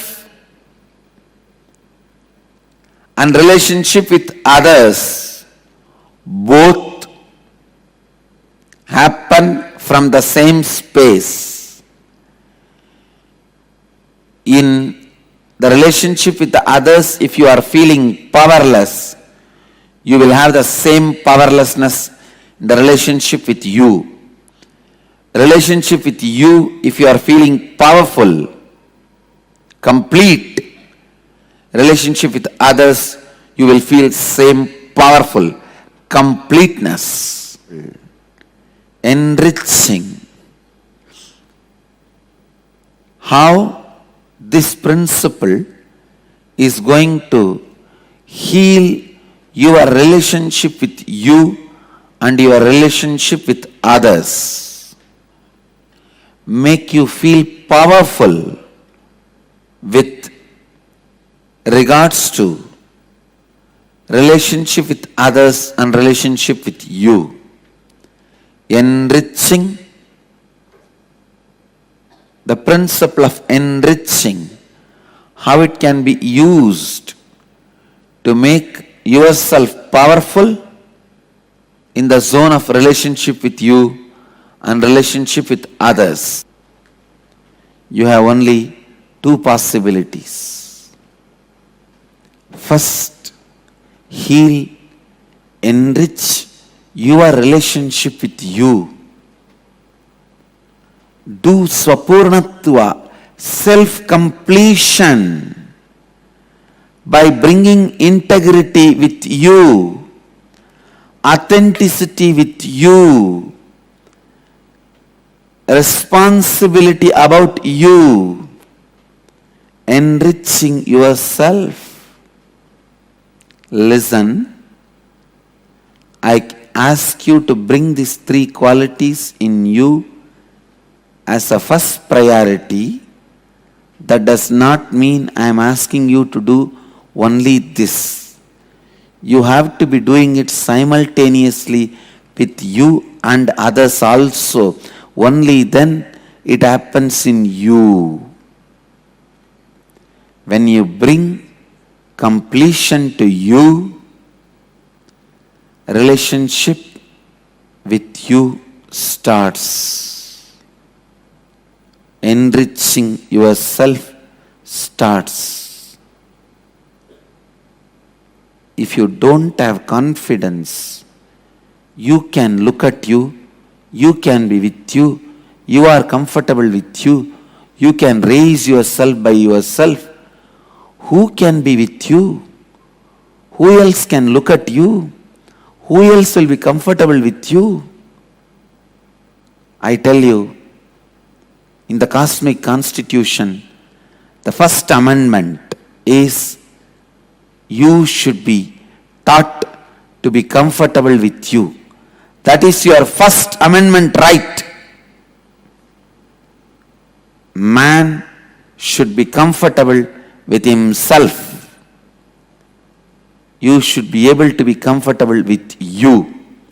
That is the first amendment in cosmic constitution. Freedom of speech comes second. You have freedom to speak with others only if you have freedom to speak with you. If you decide strongly, usually the conscious birth being does not want to get in, will not get in to the unconscious, but life gives you the possibility of everything.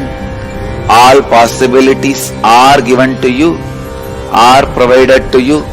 So understand the possibility exists in life. That is why it is called life. Every time when you are living, the possibility for all the dimensions are open to you, available to you, and waiting for you.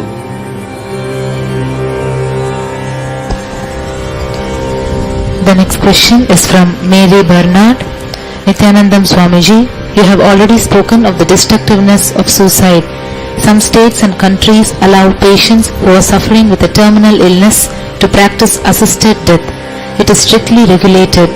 Usually the family gathers around the patient and some kind of painless lethal injection is given as per the patient's wishes and instruction. Could you comment on this?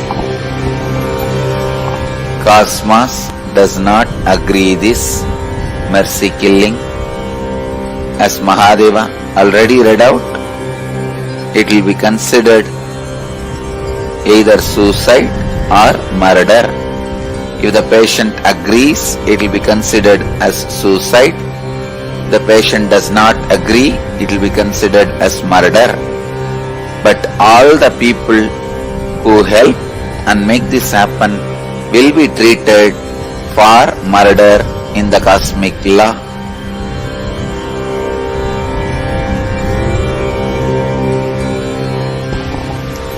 The next question is from Sudarshini Madan. Dear Swamiji, why there is so much of fear on death? How did the relationships emerged to be an important thing in our life? Anything you don't understand, don't want to understand, does not have the brain capacity to understand, fear surrounds it. Unknown is always fear for any living being. Now understand Mahadeva himself, the source of the creation, the source of the existence, source of the eternity, is revealing these great truths again and again and again. Listen to these great truths, chant these great truths. This will liberate you from the fear. When your cognizance is based on these great truths, cosmic secrets, you will be free from the fear. The fear is nothing but the projection of negativity on the future possibility. It is not necessary you need to continuously project negativity or positivity on the future possibility. Simply seeing the future possibility without projecting negativity or positivity onto it is living prarabdha. So the fear comes into your system only when you project your fear, your negativity on the future possibilities. Negativities, the negative ideas does not need to be projected on the future possibility.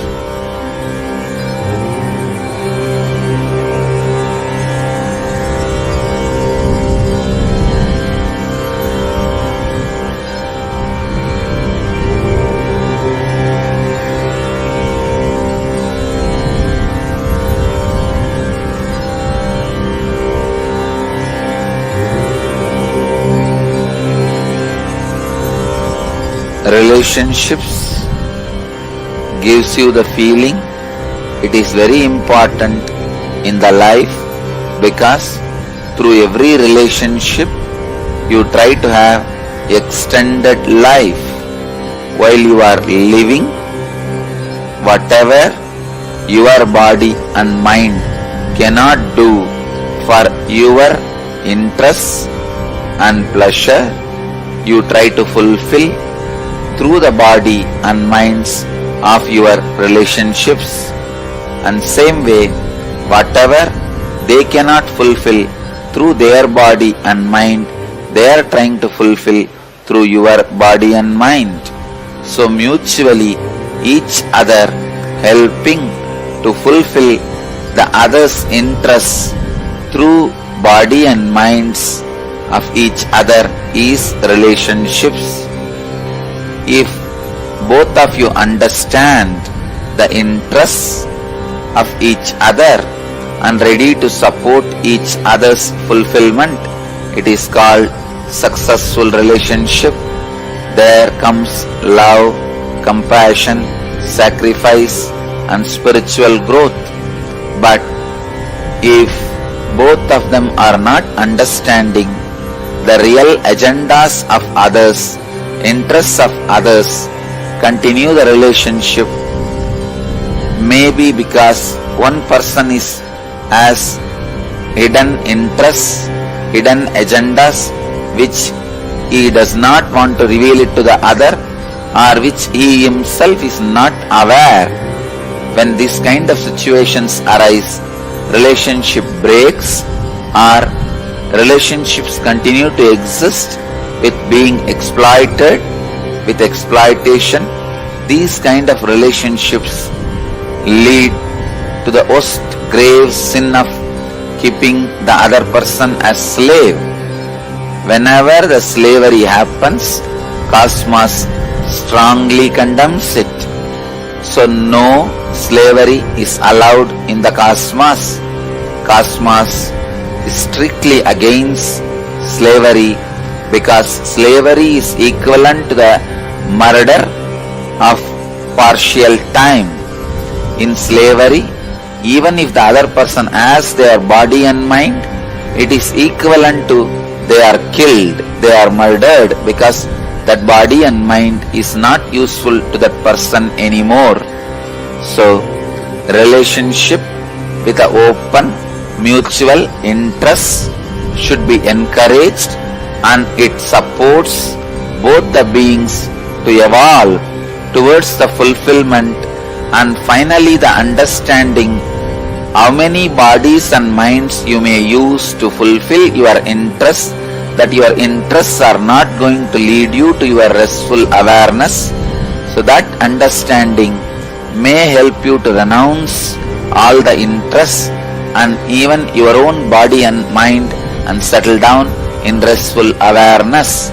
So this understanding will naturally be leading you towards enlightenment. Going smoothly towards that understanding will be happening through the right understanding relationships.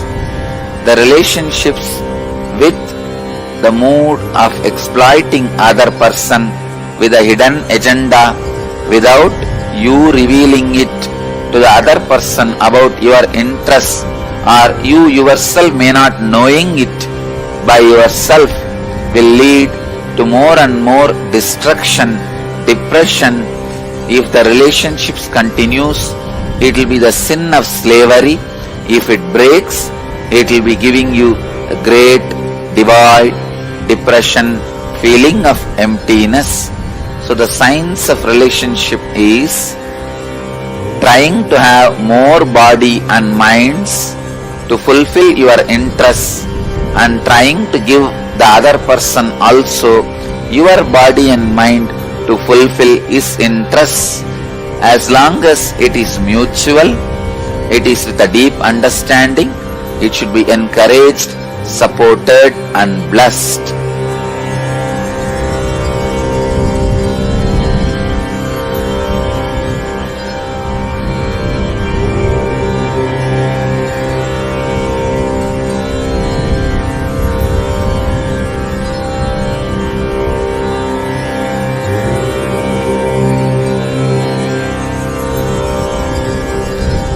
Relationships with deep understanding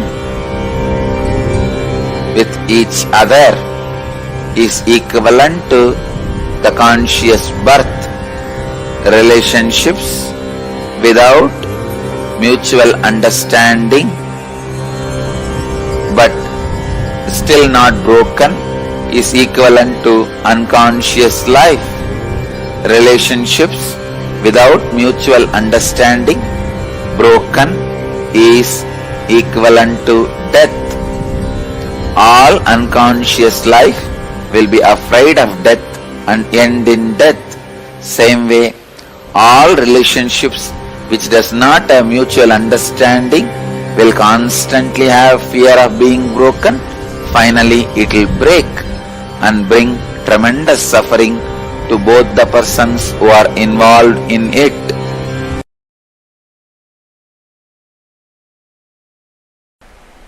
Understand the science of relationships.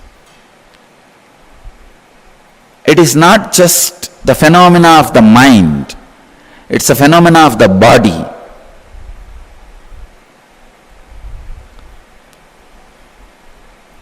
Do not collapse relationships. Please understand. Do not illogically collapse relationships.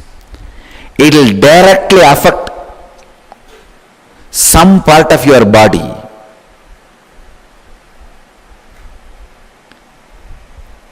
Unless you are logically completely convinced that this relationship can't be maintained, this is going to be abusive, it is going to be disturbing and disrupting your life, don't collapse any relationship.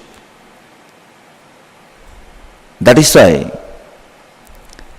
I always insist when people come to me asking they want to break their family, they want to go for divorce, I tell them wait for some more time. They say, no, Swamiji, anyhow I have decided I can't live with her, I can't live with him, better let me break now. Why torture? I tell them no. If you are tortured, your muscle memory and biomemory will strongly start believing this is more disruptive, this is not the way you want to live. Then if you break, you will not have any physical diseases. But before your biomemory or muscle memory is convinced, only when your head, the mind is convinced, if you break, the collapsing will simply turn into a disease inside you. That is why I insist, wait for some more time. Whether your muscle memory or biomemory changes your decision or it is going to support your decision, let's see.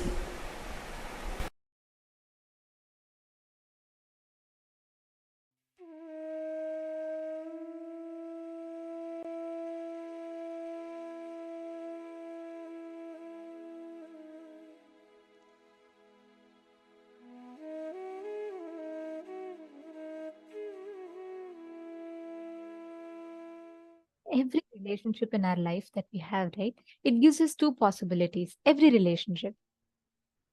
It can either expand you, empower you, or it can push you again and again down into the same rut of patterns, make you feel bound. Relationship can either lead to more and more imprisonment in your patterns or liberation, which is possibility. How many of you have experienced where in certain relationships, sometimes you feel like it becomes beyond a certain point, it actually becomes suffocating for you? How many of you have experienced such relationships?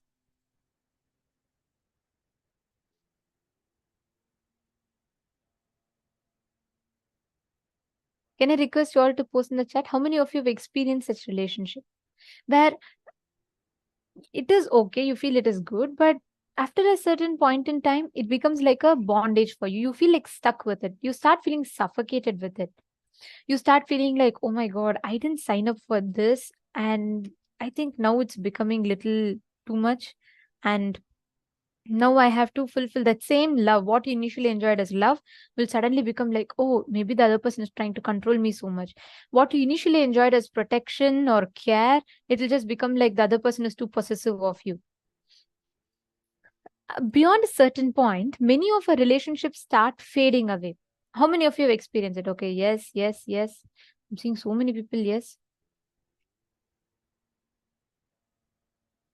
Maratna Prabha saying with joint family, my experience. Okay, listen very carefully. All relationships in our life, right? It is like each of us carry a template.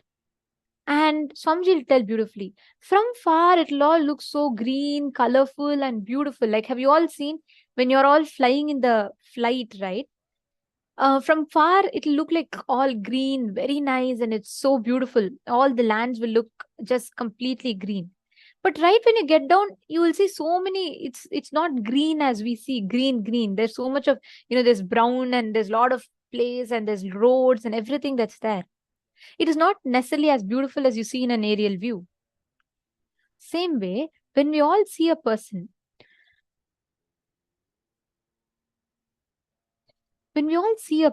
right? When we all, let's say, you meet a person, you get into a relationship. Initially, it is always like an aerial view. All green, all beautiful. The other person does everything for you. You do everything for the other person. But at some point, that starts fading away. When you get closer and closer and closer, you realize that the person you are seeing is not really the person you are seeing. Swamiji tells, every marriage has 4 people, not 2 people. Wife, wife's perception of the husband, husband and husband's perception of the wife. Every marriage has these 4 relationships. You are not marrying your husband. You're marrying your husband's perception, your perception about your husband. And your husband is not marrying you. He is marrying his perception about you. And after marriage, what happens? That starts fading. When you start living completely together, that starts fading. That is why today people are struggling so much in relationships. There's just one simple fight is leading to a divorce. But Swamiji brings a very, very important perspective. Is it to do with something from the outside? No. Because it is not that the other person in front of you is also going through the same struggle as you. Every relationship gives you 2 ways you can look at it. You can look at it as a pattern, which means you will be stuck in the same rut that you are in. Or you can look at it as a possibility. Means you can have a fresh start each time with it. Many times, because of your preconceived patterns, because you have decided to be stuck with certain things, you decide to get stuck with that. Because you have decided to be stuck, what happens naturally? The whole cycle of the patterns, you get stuck with that. You don't even explore. I'll ask you all another question, okay? How many times when you are going to speak, let's say you had a fight or not even a fight, a small altercation, and you're going back to your spouse or your friend, before you go and speak to them, you will already have a script running in your head. You will say, okay, if he asks this, then I'll tell this. If he tells this, I'll tell this. If this is what is the thing, I'll tell this. How many of you have like that? How many of you do like that? Whenever you're going for a conversation, you already have a certain thing that you prepare in your head, and then only you go and try speaking that to the other person. I see many of you nodding your head, yes, yes, nicely. Okay. All of us do that. Every one of us do that. Listen very carefully. All of us do that because you don't see the relationship first, you see the pattern. You judge everyone based on a pattern. Based on people's past behavior, you have a perception about them. And every time you see a relationship as a pattern, that person is going to continue behaving the same way to you. If you think, oh, this person is, I know him. Even if he knows that I genuinely mean sorry, that person is not going to agree. But anyways, I have to go and ask. And I know this person is not very, this thing, it's not like he's perfect. So you already have that judgment inside of you. And you go and speak to that person outside. What will they do? Naturally, life is going to reflect your cognitions. So they will reflect the same thing. And what do? You say, look, this is exactly what I told. I know this is what that person is going to do. Every relationship leads you to bondage because of this. I just want to share a small incident that happened. Once Akbar and Birbal were walking on the street. Akbar was the Mughal king and Birbal was his enlightened minister.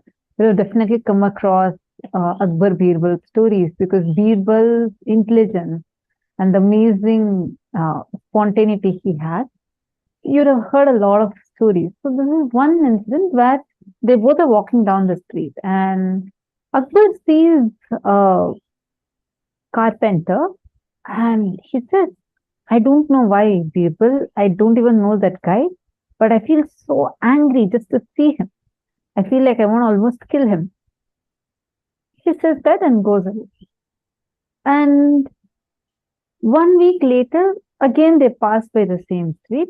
And this time, though, the king is seeing the carpenter and he says, I don't know why, Birbal, but I feel like I just want to shower him more. And I want to give more and more to this guy. And he asks, can you explain to me what's happening? Just the last week I felt so angry at this guy. And this week I'm feeling like I want to give him, shower him with more and more. Why do I feel like that? That time Birbal explained. Actually, last time when you said that you were angry at him, I went and spoke to the carpenter after our walk. And the carpenter said that he was going through a tough time. The moment he saw the king is walking past him, he thought, oh, how great it would be if the king dies, because they will buy more sandalwood from me and my business could go well. And that day itself, Birbal actually purchased a lot of sandalwood from the carpenter and made puja items for him. So the next time when he saw the king pass by, the carpenter thought to himself, let the king live long and let him keep buying more and more from me. Just the thought in the carpenter was able to influence the mind of the king. Understand, that's how powerful our thoughts are. That's how powerful what we hold in our inner space is. How many times you've noticed, sometimes right after the darshan, like when you feel so loving and like, you enjoy that space of darshan, it automatically, even though your family or your friends were not really sitting with you in the darshan, they would also be sometimes suddenly reflecting that space. It's again because your thoughts have that power to impact and influence. Understand, that is why the kind of cognitions you carry, Swamiji will say, usually if someone sneezes, you try to cover your nose, you try to stay away, just so that you don't get infected. Swamiji says, thoughts are way more infectious than even flu. Understand, That's the power. And whenever you are established more and more in the space of oneness, you would start noticing how these thoughts in you can influence and impact your very reality.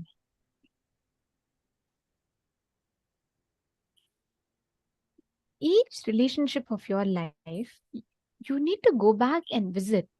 Where all in those relationships have you judged it as a pattern? And where all have you seen it as a possibility?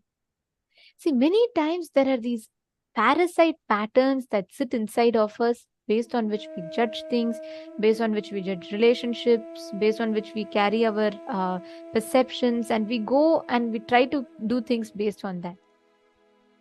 Now, revisit all your relationships in life. Which all do you see as pattern? Which all do you see as possibility? Take a few minutes and pen down.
all the perceptions and judgments that you carry inside your inner space in each of these relationships. And please understand, as much as you carry these judgments inside your inner space, what starts happening is you start constantly creating these as patterns inside of you by yourself. And soon as that, what starts happening is you start living with those patterns. So understand, you are actually not living with the person, you are living with the perception that you carry about that person. All the struggles in your life are because of that. Because we are not living with the person, we are living with the perception we carry about that person. Are you all catching it? If you understand this, then you will not have to struggle, you will not have to every time go into the same rut of trying to say, oh, I want someone to be the way I want others to do this, others to do that.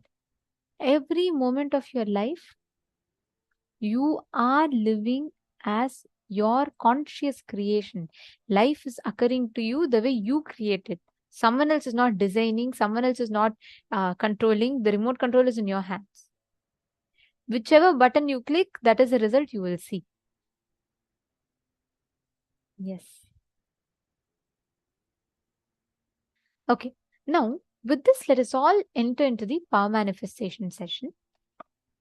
In this round, I request every one of you, you're all going to be manifesting the space of completion with another person and being able to see what exactly the other person is thinking about. Listen very carefully. Whenever you're in the space of completion with other person, you will be able to know what exactly another person is thinking without him or her having to even say it to you. So now what you're going to be doing is, I request every one of you here to connect to one of the partners. Okay? You're all going to be pairing up with one person. Can I request every one of you to take a few minutes and pair up?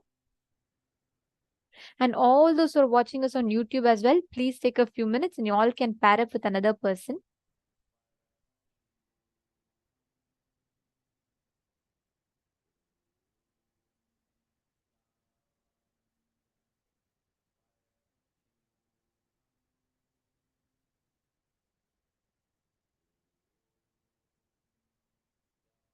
Now, what you're going to be doing is, the other person is going to be writing down any word. Like, for example, I may think of a tamarind, or I may think of a banana, or I may think of a rabbit.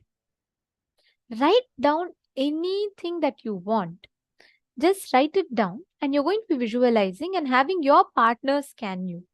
And if you're not having a partner here, you call up someone and have them visualize something and you scan them. Okay, shall we all get started?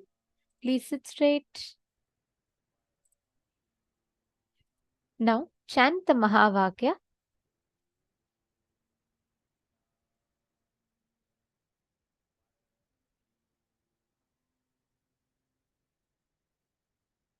Connect to a partner and please start manifesting. Paramashivoham. Om Nithyananda Paramashivoham. Mahavagya, spiritual lullaby for Samadhi. And Suprabhatam, wake up call, wake up song for Paramashiva. This Mahavagya is spiritual lullaby for you to fall into Samadhi. Suprabhatam, wake up song for Paramashiva to wake up in you. Just remember this one powerful cognition. This Mahavagya puts me in Samadhi. This is spiritual lullaby for Samadhi. And Suprabhatam, wake up song for Paramashiva in me. For Paramashiva to manifest.